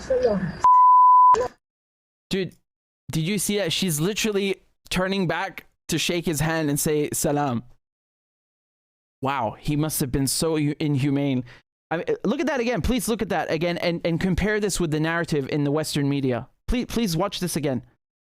It's okay, let's go. It's okay, let's go. Yes. You go with this one. Salam. Salam. Okay. You go with this lady? Okay. They don't match. The reality, the video I just showed you, and the mainstream media narrative don't match. Someone is lying. The video's not lying, it's the mainstream media that are lying. I mean, just in this 30 seconds I showed you where they're giving them food and snacks, the Hamas fighters are treating the Israelis in these 30 seconds more humanely than Israel has treated Palestinians in Gaza their entire lives. And that is a fact. That is a fact. Israel cuts off water, not to Hamas fighters, which would also be wrong, but to civilians in Gaza. It cuts off fuel, cuts off the electricity, cuts off the internet, cuts off the telephone and all telecommunication services. So you can't even call an ambulance. Cuts off, every single thing that you need to lead a normal life. Israel cuts it off from the Palestinians and deprives them of that. What do the Hamas fighters do? They give them food and water. That's how they treat the Israeli hostages. I mean, talk about a contradiction. Talk about a contradiction. So this woman afterwards said that we were treated well and with great kindness. They took care of every detail, including cleaning and sanitizing the bathrooms. In general, they were afraid of the pandemic. We told them that we didn't want to engage in politics with them. Let me read the rest of this to you. Give me a second. So afterwards, they say that security guards were with us and a medic was by our side. A doctor came every 2 or 3 days to check on us and ensure the availability of medicines. We rested on beds, and the resistance members were very concerned about our health so as to not disturb them. When we arrived there, they told us that they believe in the Quran and that they would not harm us. They promised to provide us with the same conditions they have inside the tunnels. We started walking through the tunnels and we reached a large hall where 25 people gathered. After 2 hours, they separated 5 from kibbutz Nir Oz and placed them in a separate room. The resistance fighters placed all 25 of us in one place, with a guard for every 5 people. We had 1 meal a day. The inefficiency of the army, they mean the Israeli army, and the Shin Bet, which is the Israeli equivalent of the FBI, the internal security. The inefficiency of the Israeli army and the Shin Bet harmed us a lot. We were sacrificial lambs for the Israeli government. The place where we were held was bombed several times, which was terrifying. Hamas members told me that they would provide protection for me. We were under strict guard, and a medic and a doctor made sure that we had the medicines that we needed. They were very interested in our health. They took responsibility and ensured the availability of medicines, even providing equivalent medications where necessary. They were very kind and made sure we ate well. We ate the same food as them. We were treated well, and they paid attention to every detail. They had women with us who understood feminine hygiene and ensured that we had everything we needed. Hamas had planned everything for a long time, including shampoo and conditioner. Remember, this is the Israeli hostage speaking to Israeli media when she was free. So no one told her to say this or held her at gunpoint. These are direct quotes. Everything I just read to you, direct quote from the Israeli hostage. What do you guys make of that? Please tell me what you make of that.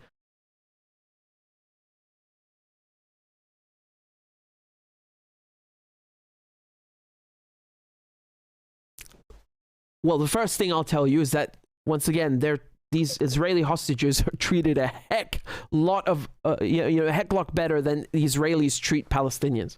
Okay? That is the Israeli government and the army and the settlers and, way, way, way better. I mean, compare that with, as I said, the situation that Gazans are in right now with no food or electricity. I mean, compare that with this. The Hamas fighters could easily overpower these hostages and treat them exactly like Israel is treating Palestinians, and they didn't, because that's not what they believe in. That's not how they are. So, this tells me that Hamas are a lot more humane, civilized, and religious in a very virtuous sense than anything mainstream media are saying. The media are lying through their teeth. The hostages are treated better than people in Gaza are treated by Israel. They're treated humanely, and they're talking to this talk about women being raped is obviously not true, because Hamas could have raped these women and they didn't rape them, did they? They didn't mistreat them in any way. They didn't even talk to them about anything. I really, on every point, this about raping and killing, it shows you that it's false. The killing of hostages, this is another point that I come to, also false, because another Israeli hostage was talking was speaking on Israeli radio, and she explained how the Israeli forces are the ones who killed 5 Israelis, if not more, and she said like lambs to the slaughter. That is how she described the Israelis killing their own people. And before I move on to that interview, I want to show you this clip of the grandmother and the other lady that we just saw that were released. Listen. When she first arrived, they told them that they are Muslims and they're not going to hurt them, and that they ate the same food that the Hamas was eating. My mom is saying that they treat them kindly and provided for them. Right, so I just wanted to show you the video so you can hear and see the daughter of the hostage explaining this. It's from the quotes I just read to you. Okay, so here's another one on Sky News, so you can hear it once again yourselves. She was handed to the International Red Cross Committee. She took the hand of a Hamas gunman and she said,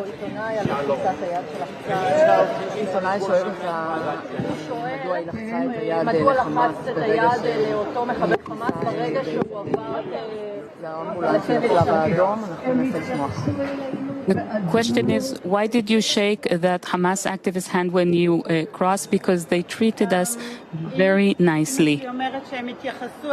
My mom is saying that they were very delicate and gentle with them and took care of all their needs. And provided for them. They seemed really prepared for it. They had concealed it for a long time. And they took care of all the needs that women need, shampoo, conditioner. Did they tell you anything about what was happening outside?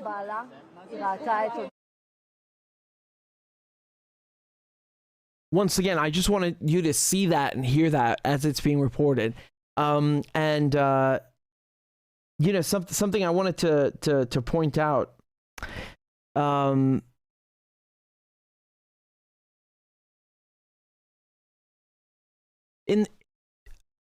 The Muslim fighters, this is already we're talking 1,400 years ago already, right? So this is the things you see in the Geneva Convention, and in international law about you cannot mistreat civilians, you cannot kill civilians, you cannot humiliate non-combatants, and so on. You cannot, which usually, not always, but usually is women and children, right? This is stuff that was already, implemented by the Muslim fighters, as I said, over 1,000 years ago. Okay, so I'm not Muslim. I'm just telling you the truth. The Arab and Muslim fighters came up with this, and it is very clear that. Raping people, killing people, these are not, they don't match with the values of the Quran. They just don't. They don't match with values of the Bible, the Old Testament, New Testament. They just don't. So the Islamophobia that you hear in the media, it's so, it's such a distortion of the religion and of reality. It's sickening, and I do think it's important that you hear how the Israeli hostage herself is telling you what happened, because it completely just dispels and destroys all of the lies on the media. But I wanted to just point out that over 1,000 years before there was any Geneva Convention in the West, okay, Muslim fighters had already established these rules that you cannot hurt or mistreat or humiliate or kill or rape or do any form of evil or bad things to non-combatants at all. You don't touch the women and children. Okay, these are Muslim fighters that came up with this over 1,000 years ago. They had these rules of war. Okay, I just want to say that because it's very, very important especially with all this propaganda in the media. Okay, another thing. This is the interview I was referring to from another Israeli hostage. Listen to what she's telling the Israeli state radio. So this is on Khan radio, I believe. So take a listen. Okay. במשך שעה דופקים 10 מחבלים בהיכל הממ"ד. צעקות בערבית, זה היה שעה מאוד מאוד מתוחה והרגשנו בפחד שלא יתואר, ואחרי שעה הם מצליחים לפרוץ את הממ"ד ומוצאים אותנו, את ארבעתנו, לבית ליד, שכבר בו שהו 8 בני ערובה נוספים, אנחנו מצטרפים ל8 האלה, ואנחנו הופכים להיות בערך כ-12 בני ערובה, עם 40 מחבלים, ששומרים עלינו. אני מקצרת לך את הסיפור, הם מתעללים בכם? הם לא מתעללים בנו, הם מתנהגים אלינו בצורה מאוד אנושית, זה אומר שהם שומרים עלינו. כן, מה זה אומר אנושית? שומרים עלינו, הם נותנים לנו לשתות פה ושם, שהם רואים שאנחנו בלחץ, הם מרגיעים אותנו. הייתה תחושה מאוד מאוד מפחידה, אבל אף אחד לא התנהג אלינו באלימות. למזלי, לא קרה לי את מה שאני שומעת בתקשורת. קרו דברים איומים ונוראים. נכון, אבל אחרי שעתיים, בקיצור, בהתחלה לא היה שום גורם ביטחוני איתנו. אנחנו אלה שהתקשרנו במשטרה יחד עם החוטפים, כי החוטפים רצו שהמשטרה תגיע, כי המטרה שלהם הייתה לחטוף אותנו לעזה. בסיומה במהלכה, אחד המחבלים החליט להיכנע, זה מחבל שיצר איתי קשר במהלך השעתיים האלה, יצרתי קשר עם כמה מהחוטפים, אלה ששמרו על הבני הערובה. כן. והוא מחליט להשתמש בי כמגן אנושי, הוא מחליט להיכנע, אני לא מודעת לזה באותם רגעים, זה בדיעבד, הוא מתחיל להתפשט, הוא קורא לי ומתחיל לצאת איתי מהבית תחת אש, אני צועקת בזמן הזה לימ"מ כשהם יכולים לשמוע אותי, שיפסיקו לראות, כן. ואז הם שומעים אותי והם מפסיקים לראות, אני רואה על הדשא של בגינה של האנשים מהקיבוץ, שיש 5 בני ערובה ששוכבים, או 6, על האדמה בחוץ, ממש כצאן לטבח, מול הירי של הימ"מ שלנו והמחבלים. הטרוריסטים ירו בהם? לא, הם נהרגו מהחילופי ירי, תבין שהיה חילופי ירי מאוד מאוד קשים. זאת אומרת, יכול להיות שזה כוחותינו ירו בהם? כשניסו לחסל את החוטפים, את החמאס? כן, חיסלו את כולם, כולל הבני ערובה, כי היה שם חילופי ירי מאוד מאוד קשים. אני משוחררת בסביבות השעה 5:30, ב8:30 כנראה מסתיימת הלחימה, אחרי שהיה חילופי אש מטורפים, אפילו 2 פקזים של טנק שירו לתוך הבית, שזה בית קיבוצי קטן, זה לא איזה, רואים את זה בחדשות. כן. זה לא מקום גדול. וברגע הזה כולם נהרגו, היה שקט חוץ מצולה אחת שיצאה הדס דגן, וזהו וגם. איך כולם נהרגו? מהחילופי אש. מהחילופי אש, כלומר יכול להיות שגם זה מאש כוחותינו? חד משמעית. כן? וככה אני מאמינה. אוי, זה נשמע כל כך רע. כן, וכולם מתו. ואת, בזכות אותו מחבל שהחליט להסגיר את עצמו, בדיוק. ואת ניצלת וכל היתר נהרגו שם. חוץ מעוד בחורה אחת שניצלה, מצאו אותה אחרי מי שטיפל שם באירוע, אחרי אולי זה בתקל או משהו כזה, מצאו אותה שהרימה ראש בין כל הגופות, ואז פשוט... ובן הזוג שלך שהיה איתך? נהרג. הוא גם נהרג. כן, כולם נהרגו שם. חזרת לקברי? חזרת לקברי? חזרתי לקברי, ואז גם שם התחיל בלגן. מהצפון? כן, אז עכשיו אני מתארחת, מארחים אותי בצורה מקסימה בקיבוץ עין חרוד, ואני פה בינתיים. את בעמק עכשיו. טוב, יסמין, זו חוויה איומה שעברת. נכון. איבדת את בן זוגך, ראית אנשים נהרגים על ידך. מה קרה לאותו מחבל שהסגיר את עצמו?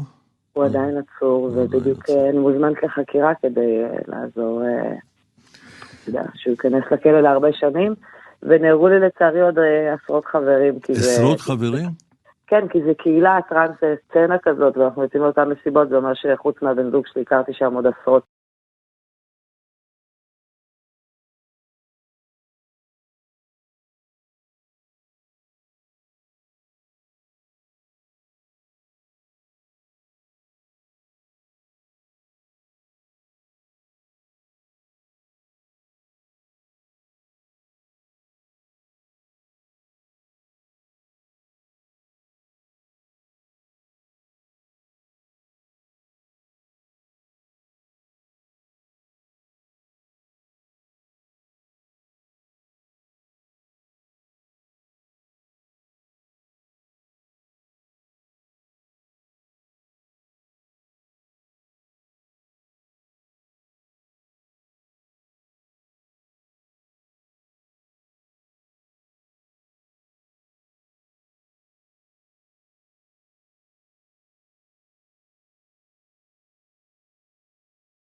Okay, I don't know. I think something was wrong with my audio. Hold on. I don't know what happened to my audio. But listen, I'll reiterate. What I was saying is that the Israelis, it shouldn't have to take, 2 hostages being interviewed for us to see that this is actually not true, everything that we've been hearing.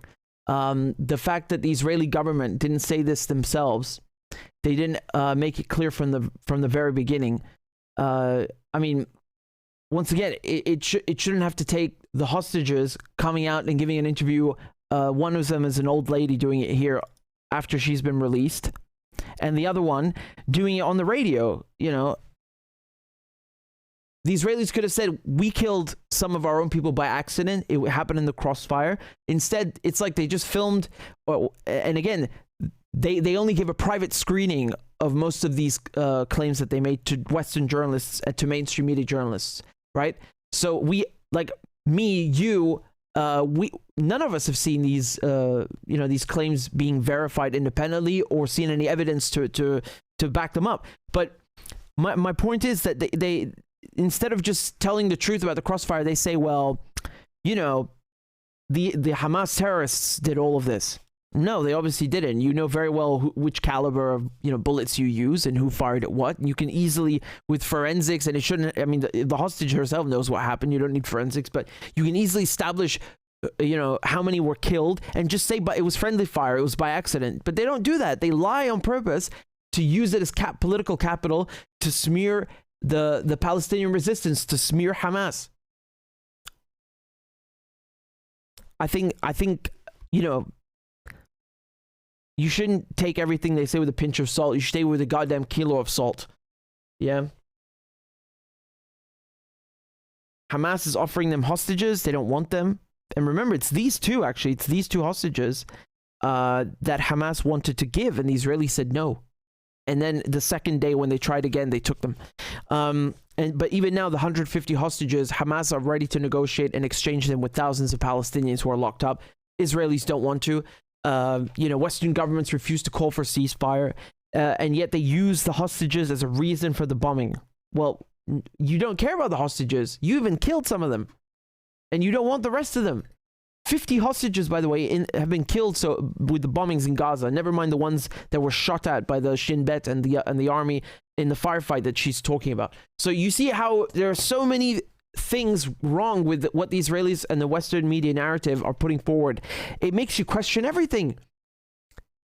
You can't take what they say at face value. This is a big mistake. They use these things to justify their behavior.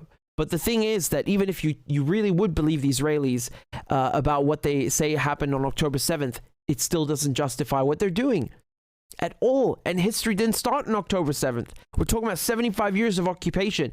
Even with the 7,000 they killed now, which is already mind-blowing, and people are, millions of people are watching this and losing their minds. It's heartbreaking. But even that, it's like one part of these 75 years. So can you imagine how many crimes have been stacked up against the Palestinian people? And now they want you to believe everything else they say about these tunnels under the hospital. I'm sorry, I would never believe that anyway without evidence. And we've seen these lies before, and you've bombed hospitals before, and your own people are coming out and saying that you shot them. That the Israeli Shin Bet and army shot at the Israeli hostages and killed them. But that's not what the Israeli government said. The Israeli government said Hamas did it, that Hamas burnt these bodies. Did you see what that woman said in an interview? Tank shells. They fired 2 tank shells at a housing unit. No wonder there are charred bodies. It's probably because of the Israelis. Hamas don't have tank shells. They didn't bring tanks with them. The Israelis are the ones. She's saying that herself. The Israeli woman, the hostage. Tank shells. No wonder there were charred bodies. Some of them were even Hamas fighters, they found out later on. I mean, I could go on and on. There are just so many things wrong with what they're saying. No wonder no one likes mainstream media anymore. Jesus, I don't blame you. I'm even surprised Sky News aired this in the first place. I think they didn't know that what she was going to say because it was live. You can see in the top right. They didn't expect her to say anything redeeming about the captors who held her for a few days, And anyway, I think I rest my case, and my point is well taken.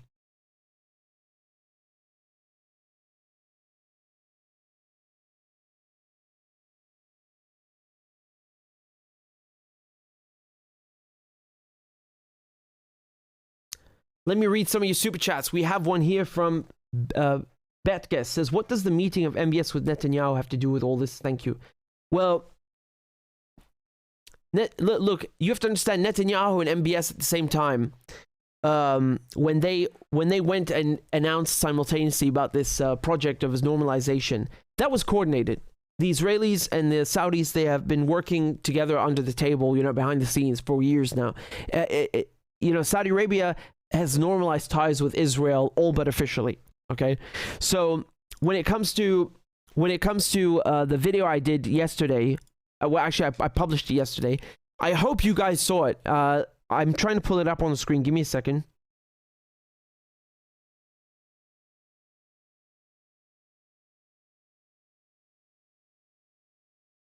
Please, just tell me in the comments, guys. Did you guys watch this video about the? So I put it on Twitter, and I also put it up on Rumble and Instagram and so on. Did you watch this video? Right before this war in Gaza ignites, Netanyahu goes to the United Nations General Assembly and he holds up this map and declares his plan for a new Middle East. And people are going, what is this stupid line this guy's drawing with a red marker? What it is an economic corridor that stretches all the way from India to the United. Again, guys, please, if you do one thing, share this video. I can't tell you how important this video is. It's got 500,000 views on Twitter. It hasn't even been 24 hours. You have to share this video because I tie in everything that's been happening in Gaza with what's been happening in Ukraine, with Russia, Iran, the whole geopolitical situation on this planet. I compressed it into 8 minutes and spelled it out very clearly. Don't worry, I have more of these videos coming. And the response to this has been insane. Look at this. There are 800 different quotes, not comments under the video, quotes, like quote tweets. And I mean, it's really overwhelming. There was there were so many positive ones. Really, really overwhelmingly positive and nice to see. I'm telling you about this, that you go watch it if you haven't seen it, and even if you have seen it, that you share it, because you will understand why the Israelis are going into Gaza right now, with such excessive violence, right? Because they've bombed Gaza many times before. And I'm not saying those times weren't violent. Of course they were. But they have managed to surpass the worst one, which was 2014. They've managed to do that now. So, this begs the question, why are they being so excessively violent? Is it because they hate Palestinians? Yes, that's one reason, but it's not the only reason. They need to get rid of Gaza for economic reasons. And I'm not, if you haven't seen it, I'm not going to spoil it. Go watch it. There's a reason why they're fighting with Lebanon as well, why they're fighting with Syria, why the United States is there. These are all connected. I don't care what anybody else says, and the media definitely not going to talk about this. You need to watch this video. The Israelis announced this. Netanyahu announced this 2 weeks ago. I was so pissed off because the fucking day that he announces this, I was already writing this video. I already knew about this crap. I was going to put it all together. It's okay because, obviously it's just the announcement of the corridor. This is not only about the corridor. There are many, many other things involved. But I was just pissed off because they were all doing the UN General Assembly speeches. I was like, man, even with this, the Israelis managed to piss me off. No, but it's fine. And thank you for the positive comments and responses. It's much appreciated. Ron says, can you please name and shame the 14 nations that voted no on the ceasefire out of the 193 at the UN vote? Keep up the great work. I already did, but I'll gladly do it again. Give me a second. And thank you for the support, both of you. Give me one moment to pull this up. So I know Austria was one of them. I thought Austria was supposed to be neutral. You could have at least just abstained. Disgusting, honestly. Here. So, Austria. Then we've got Croatia, Czech Republic, Fiji, Guatemala, Hungary, the Israelis, Marshall Islands, Micronesia, Nauru, Papua New Guinea, Paraguay, Tonga, and the United States. I mean, even England just abstained. Even the UK just abstained. You could have, again, why is Austria being more extreme than England? I mean, this is, Jesus. I don't even know why they're voting again, abstaining in the first place. There's nothing wrong with the thing. It just says, let's have a ceasefire. This says a lot about how the position in the West has shifted so dramatically. It was already bad before. It was already pro-Israel before and Zionist before and colonial before. It always was. But now they don't even bother giving you this bullshit about two-state solution and, we should have a ceasefire, and, this lip service that they pay the poor souls, the wretched souls that still think Washington cares about having a Palestinian state. They don't even bother doing that. Now they're literally voting against a resolution that just says ceasefire. It's not even condemning Israel.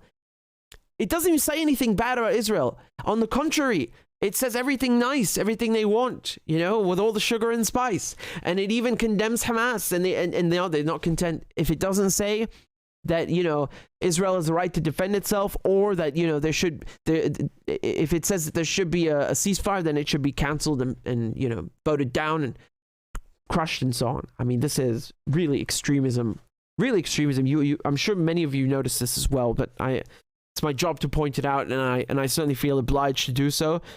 When, just look at the countries also, like Austria and Hungary being more extreme than the United Kingdom. I mean, Jesus, that really says a lot. It's kind of funny, honestly. I wasn't expecting that.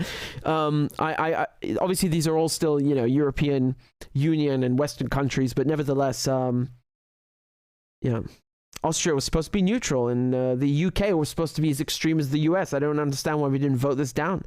Anyway, it's just so petty that the Russians tried to get a resolution through, and the only problem the United States had with it is that it doesn't have Israel as the right to defend itself. It still condemns Hamas, nevertheless, unequivocally, but it's not good enough and up to par for the Americans and the Israelis, so it's voted down. And as I always say, Israel has 3 seats on the United Nations Security Council, 3 permanent vetoes, and permanent seats. These are permanent vetoes.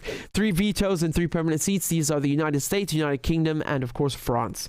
It's kind of funny that Russia seems to be sometimes the voice of reason, given that the Russians are the first ones to recognize Israel as a country. They actually voted for the partition plan, which is a stain on Russia. I mean, I have to say it really is.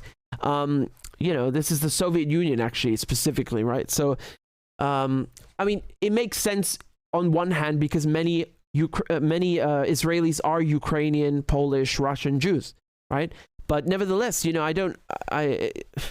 understanding the relationship between Russia, Israel, Russia, Syria is kind of funny because Russia is on good terms with both of them, and Syria and Israel are in a state of war, right? So in any case, I think that the relationship has certainly deteriorated since Ukraine, because Israel wanted weapons from Ukraine. Ukraine wanted the Iron Dome from Israel, excuse me. Remember, Iron Dome is actually a joint project between US and Israel, so they have to get permission from both. Israel refused, and nevertheless, Zelensky manages to piss them off, so you had a little, tension there between his statements about, their lack of support and them not giving the weapons. But then Russia and Israel had an even worse rift, right? And spat. So this was because Lavrov, I don't even remember what he said. He said something the Israelis didn't like, and they said, "Oh, you're an anti-Semite." And, it's the usual treatment. Not too dissimilar from what they're doing to the UN Secretary General now, saying you're an anti-Semite and you're using blood libel. Yeah, dude, there's nobody is more racist. First of all, that's not true. But on top of that, nobody's more racist than European colonizers, and that is literally exactly de facto what Israel is. It's a European colony. It always has been. It was envisaged, it was envisioned and envisaged in Europe, created by Europeans, bankrolled and funded and started by Europeans. That's how it is, period. And right now, who gives Israel all the support? It's Europeans. Some of them are in Europe and some are in America. So there you go. I'm not going to, change my I mean, it's not even an opinion. These are facts. I don't betray my feelings either way just by giving you the truth, but I think you certainly sense where I stand. In any case, thank you for the donations. You guys are very kind, and I hope I named and shamed them to your satisfaction, Ron. Thank you also for the other super chats. I see one from Wallflower. Wallflower was kindly advising me that I was muted. That's been rectified. Thank you, Getrecht. as well for the super chat. There are many of you that have sent donations. I can't even keep track. Give me a second. We have another one here from, this is from Tommy. Thank you very much, Tommy. And Mano and Gold Alchemist. And I think, hold on, I'm trying to scroll down and see all of them in case I missed any.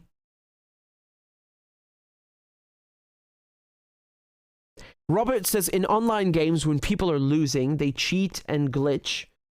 They cheat and glitch. It's not a sign they're winning, like the bombing of Donbass to provoke a reaction to get people to act out of anger. Hold on, I'm trying to.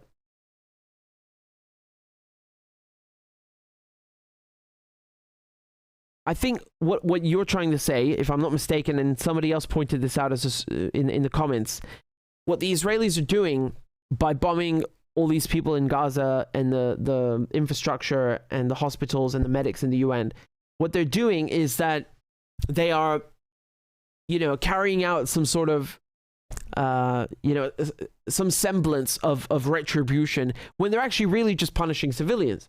This is revenge. It's beyond that. Revenge sounds too calm, too petty. This is really like, it's evil. It's evil what they're doing to Gaza. The thing is that by doing that, they are demonstrating strength in their opinion. No, I think this makes them look weak and pathetic. If they had strength, they would go in and fight Hamas face to face in the tunnels, but they don't. They are too afraid to do that, and they've tried 2 times now to get into Gaza and failed. But they don't tell you that. One thing I'll just add before I forget, this is on another matter. Gaza has no internet right now. There are mobile phones don't work. All the telecommunication services are down. Why doesn't Elon Musk give them Starlink? Or, do Palestinians not warrant or merit any form of relief like the Ukrainians? No? So no weapons and no Starlink, nothing? You're not going to give them a single thing? They don't deserve that? You do realize that they can't call ambulances when they're being flattened in their homes while, for the crime of staying in their living rooms and being supposed Hamas human shields. So, it would be nice if they had some form of telecommunication available to them so they can live like human beings, But I doubt Elon Musk is going to move a finger for the Palestinians. There's no money in it, probably. Or he'll get too much shit from the Israelis. I don't know. They might call him an anti-Semite or something like that, even though Israelis are not Semites and Palestinians are. But that's besides the point.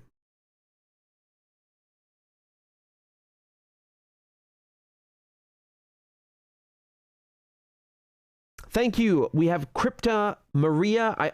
The chat keeps bouncing up and down. I think it's something one of my settings here. In any case, Crypta Maria joined as a monthly supporter. Thank you very much, Crypta Maria, because I need you guys to help me out. We have over 2,000 people watching right now. Have you guys all subscribed? Because I did not see the subscriber count go up, albeit I did not refresh.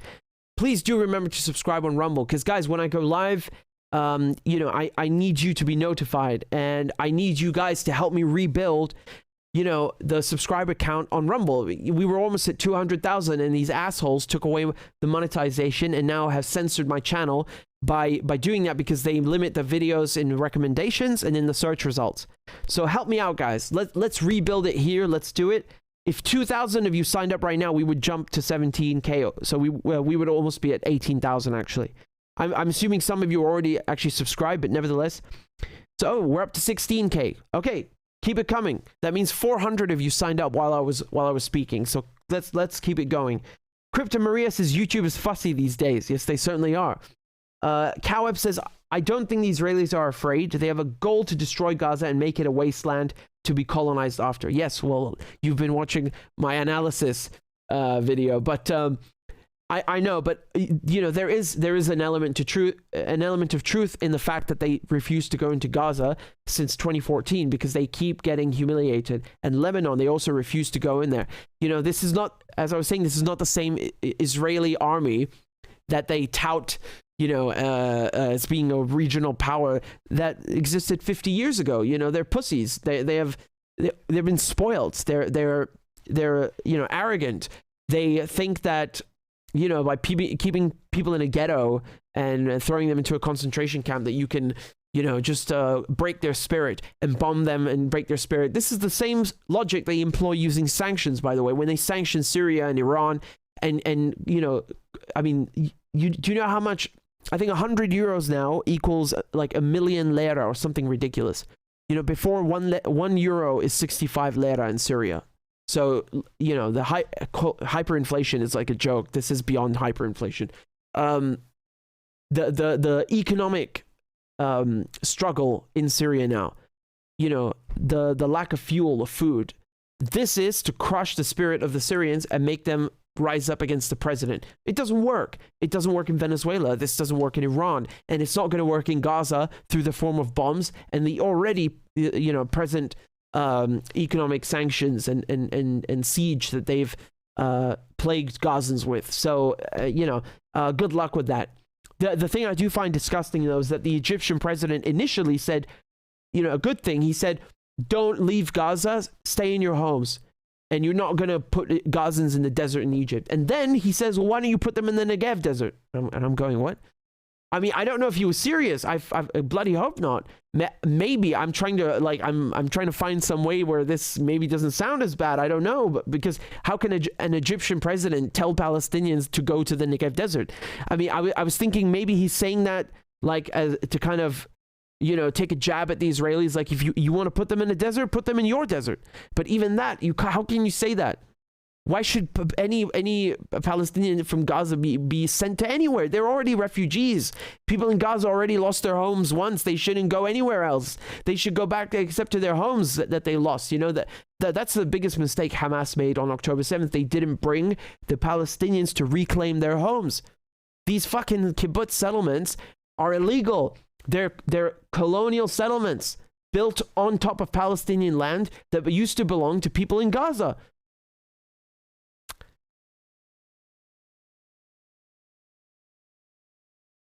In any case, thanks for the super chat, Crypto Maria.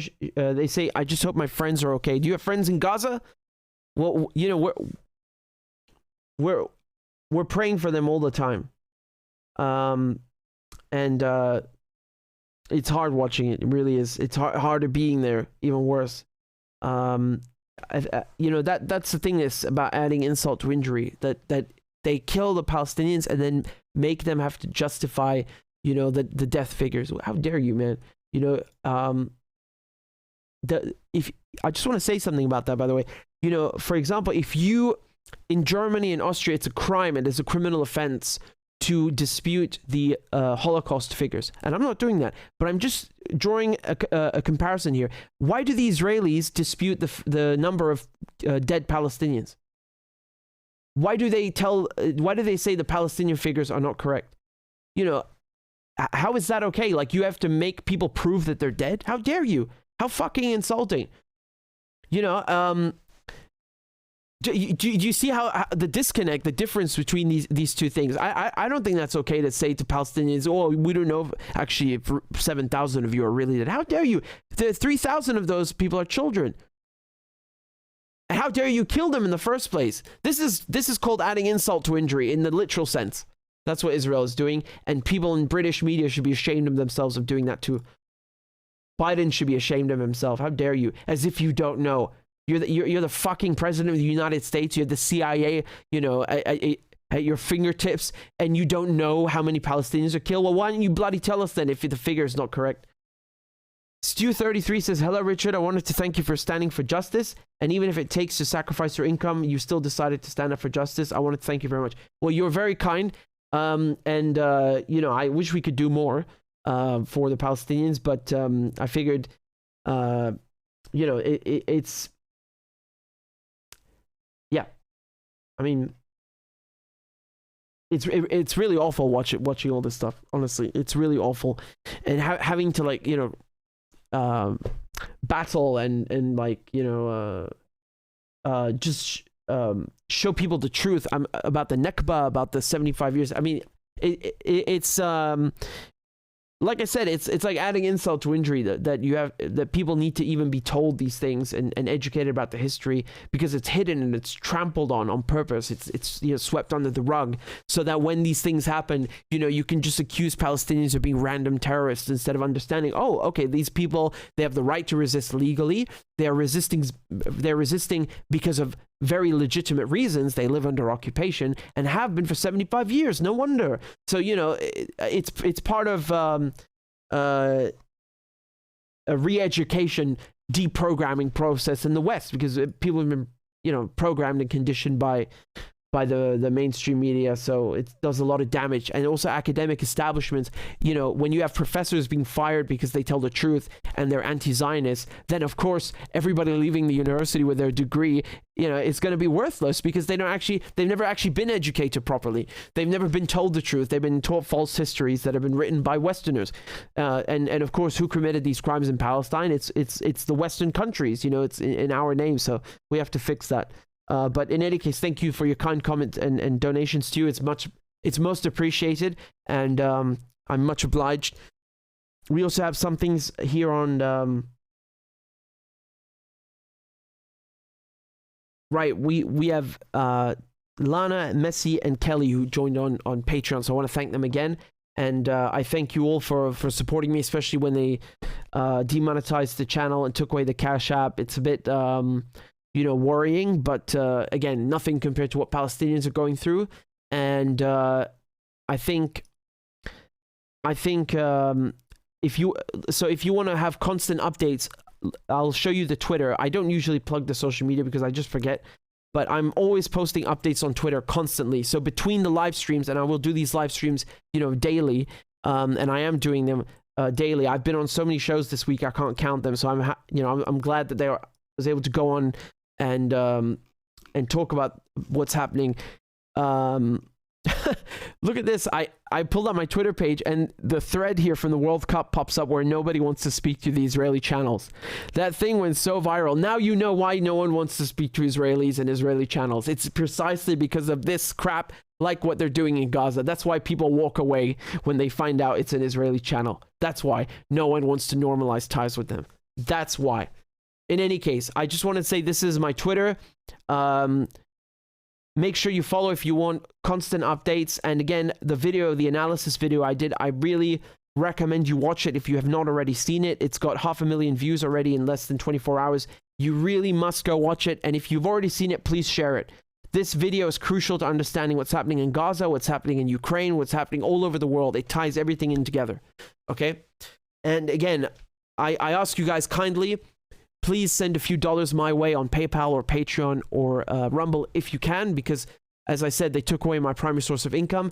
And please subscribe on Rumble or Rockfin or Odyssey if you're coming from YouTube, because right now I cannot stream on YouTube. This entire live stream, I would be punished, and I have been punished for my coverage on this war right now that's happening in Gaza. They not only, you have to understand, they didn't just take away my money and make sure I can't make any more money and also hide the videos. They literally deleted them. They told me that too. They said this video has been removed, not age restricted. No, just removed.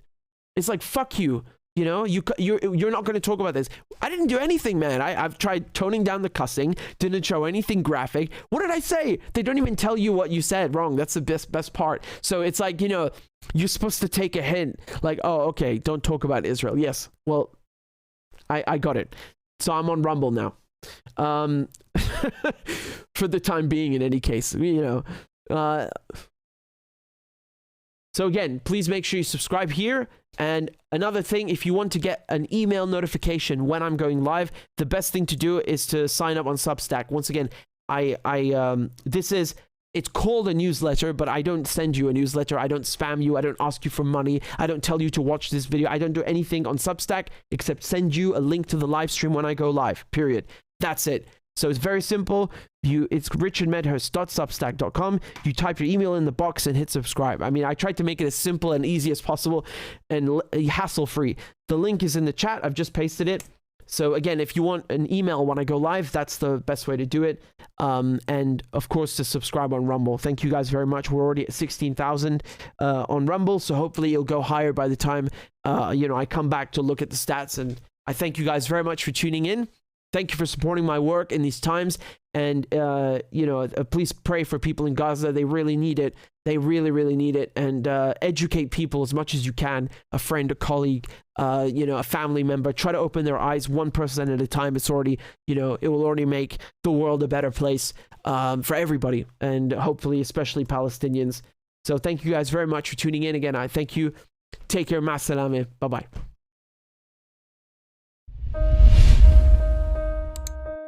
You cannot blame the Palestinians for, wanting to free their land. This is very basic, common principle of any human rights charter. It's in the United Nations Charter. It's in the Geneva Convention that if you are occupied, you can fight to liberate your country in any way you like. The UN General Assembly even underscored this and said this includes armed struggle. That means with weapons. No one wanted it to get to this situation. It's the Israelis who came and used weapons. When they did the Nakba in 1948, they wiped out entire villages. They wiped them out. This is very, very clear. This is ethnic cleansing, it's genocide. No one wanted it to get to this stage. It's the Israelis who've allowed it to get to this stage. There's nothing wrong with dismantling colonies. No one cries because the British Empire had to collapse. We are imposing a complete siege on Gaza. There will be no electricity, no food, no water, no fuel. Everything will be closed. We are fighting against human animals and we are acting accordingly. Human animals. I mean, if I had given you the exact quote that he just said, of what he just said, you would think this is a Nazi talking about Jews in the Warsaw Ghetto. Human animals. That's what he called everybody in the Gaza Strip. What the Israelis have done before is that they calculated how much food people in Gaza need to eat to survive, right? Like what is the bare amount of calories? The Israelis did this for the purpose of looking at how much food they can give the Gazans, as little as possible, just to make sure that they stay alive. And then they actually gave them less than that. And the only other example that I know of this in recent history is Nazi Germany. Okay, the Nazi food minister was called Backe. That's his name.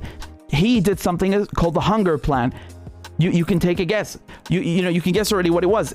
When they took all these Soviet prisoners of war, which they considered to be subhuman in Nazi Germany, Backe calculated how many calories they would need in order to starve the Soviet prisoners down to something ridiculous, like 50 or 60 calories a day. They gave the Soviets as little as possible, and guess what? A lot of them died because of hunger. Millions. And they gave the food to the Nazi soldiers. Right? So this is a perfect analogy to what is happening in Gaza. So now, instead of giving them too little calories to survive, they're giving them no calories to survive. Right? So it's gone from out of the frying pan into the fire. Hamas know that this is going to happen. There's always something that the Israelis do to crap on everybody. So when you are in a situation like this, you have nothing to lose. You literally have nothing to lose. So why not just go all out? Why not go all out? Again, the Israelis want you to think, oh, they're victims. Oh, Hamas are terrorists. No, man. You're starving 2 million people. You've surpassed terrorists. You become genocidal at this point. Let's call him General Genocide. Right? That's his rank. They need to plunder Niger. You got hundreds of trucks lining up at the border. They can't get in the country because of the situation that ECOWAS has created, and of course at the behest of France and the United States. These sanctions are biting hard and they're illegal. They have no moral or legal basis whatsoever. Niger is the poorest country on earth, and they bite it and smite it with these sanctions. How can you be so evil to do such a thing like that? People have had enough. When you have been subjugated and forced into poverty like this, you have no option but to give a middle finger and say goodbye, get out of my country, go now. I'm happy that I'm alive to see this. This is real decolonization. This is it. This is the real thing. The real thing. If it weren't real, they wouldn't be so upset in Paris. Now, would they? Would they? I rest my case. Let me just ask you something right now before I continue. And I want you to comment right now whether you're watching live or you're watching on replay. Especially Americans. Have you ever heard of Agadez? or Airbase 201. Do you know what that is? Please tell me right now in the comments. Guess what? You should have heard of it. You should know it because you paid for it. This base cost over $100 million. It's one of those massive sinkholes that you have, you know, in the Pentagon. Yeah, you guys know that the Pentagon have been audited, I think, twice, maybe 3 times. But the point here is that every single time that they've been audited, trillions of dollars are unaccounted for. The truth is that Airbase 201 in Niger is the largest American drone base, not in Niger, not in Africa, in the world. That's pretty unique. That sticks out, right? There's something special about this, especially when you paid for it. Hamas are doing exceptionally well, even though they have less resources and they're constantly targeted, right? That is something which really shows you how sanctions have failed, how isolation has failed, how this strategy of, you know, trying to make sure that Gaza is besieged, Syria is besieged and isolated, you know, sanctioned, cordoned off from the rest of the world. Iran is also sanctioned and isolated. Russia's isolated. It doesn't work. As a matter of fact, it's funny because they end up shooting themselves in the foot. They just shoot themselves in the foot. I take it the Israelis will insist on overstaying their non-existent welcome a tad bit more, but nevertheless, there is no question about it. What happened today makes the 2006 war with Lebanon, where Lebanon and specifically Hezbollah humiliated Israel, look like a joke. That's how bad today is, right? Like, that's how humiliating it is for Israel. The Canadian Parliament gave a standing ovation, literally a standing ovation for a Nazi. Not a neo-Nazi, no, a Ukrainian Nazi.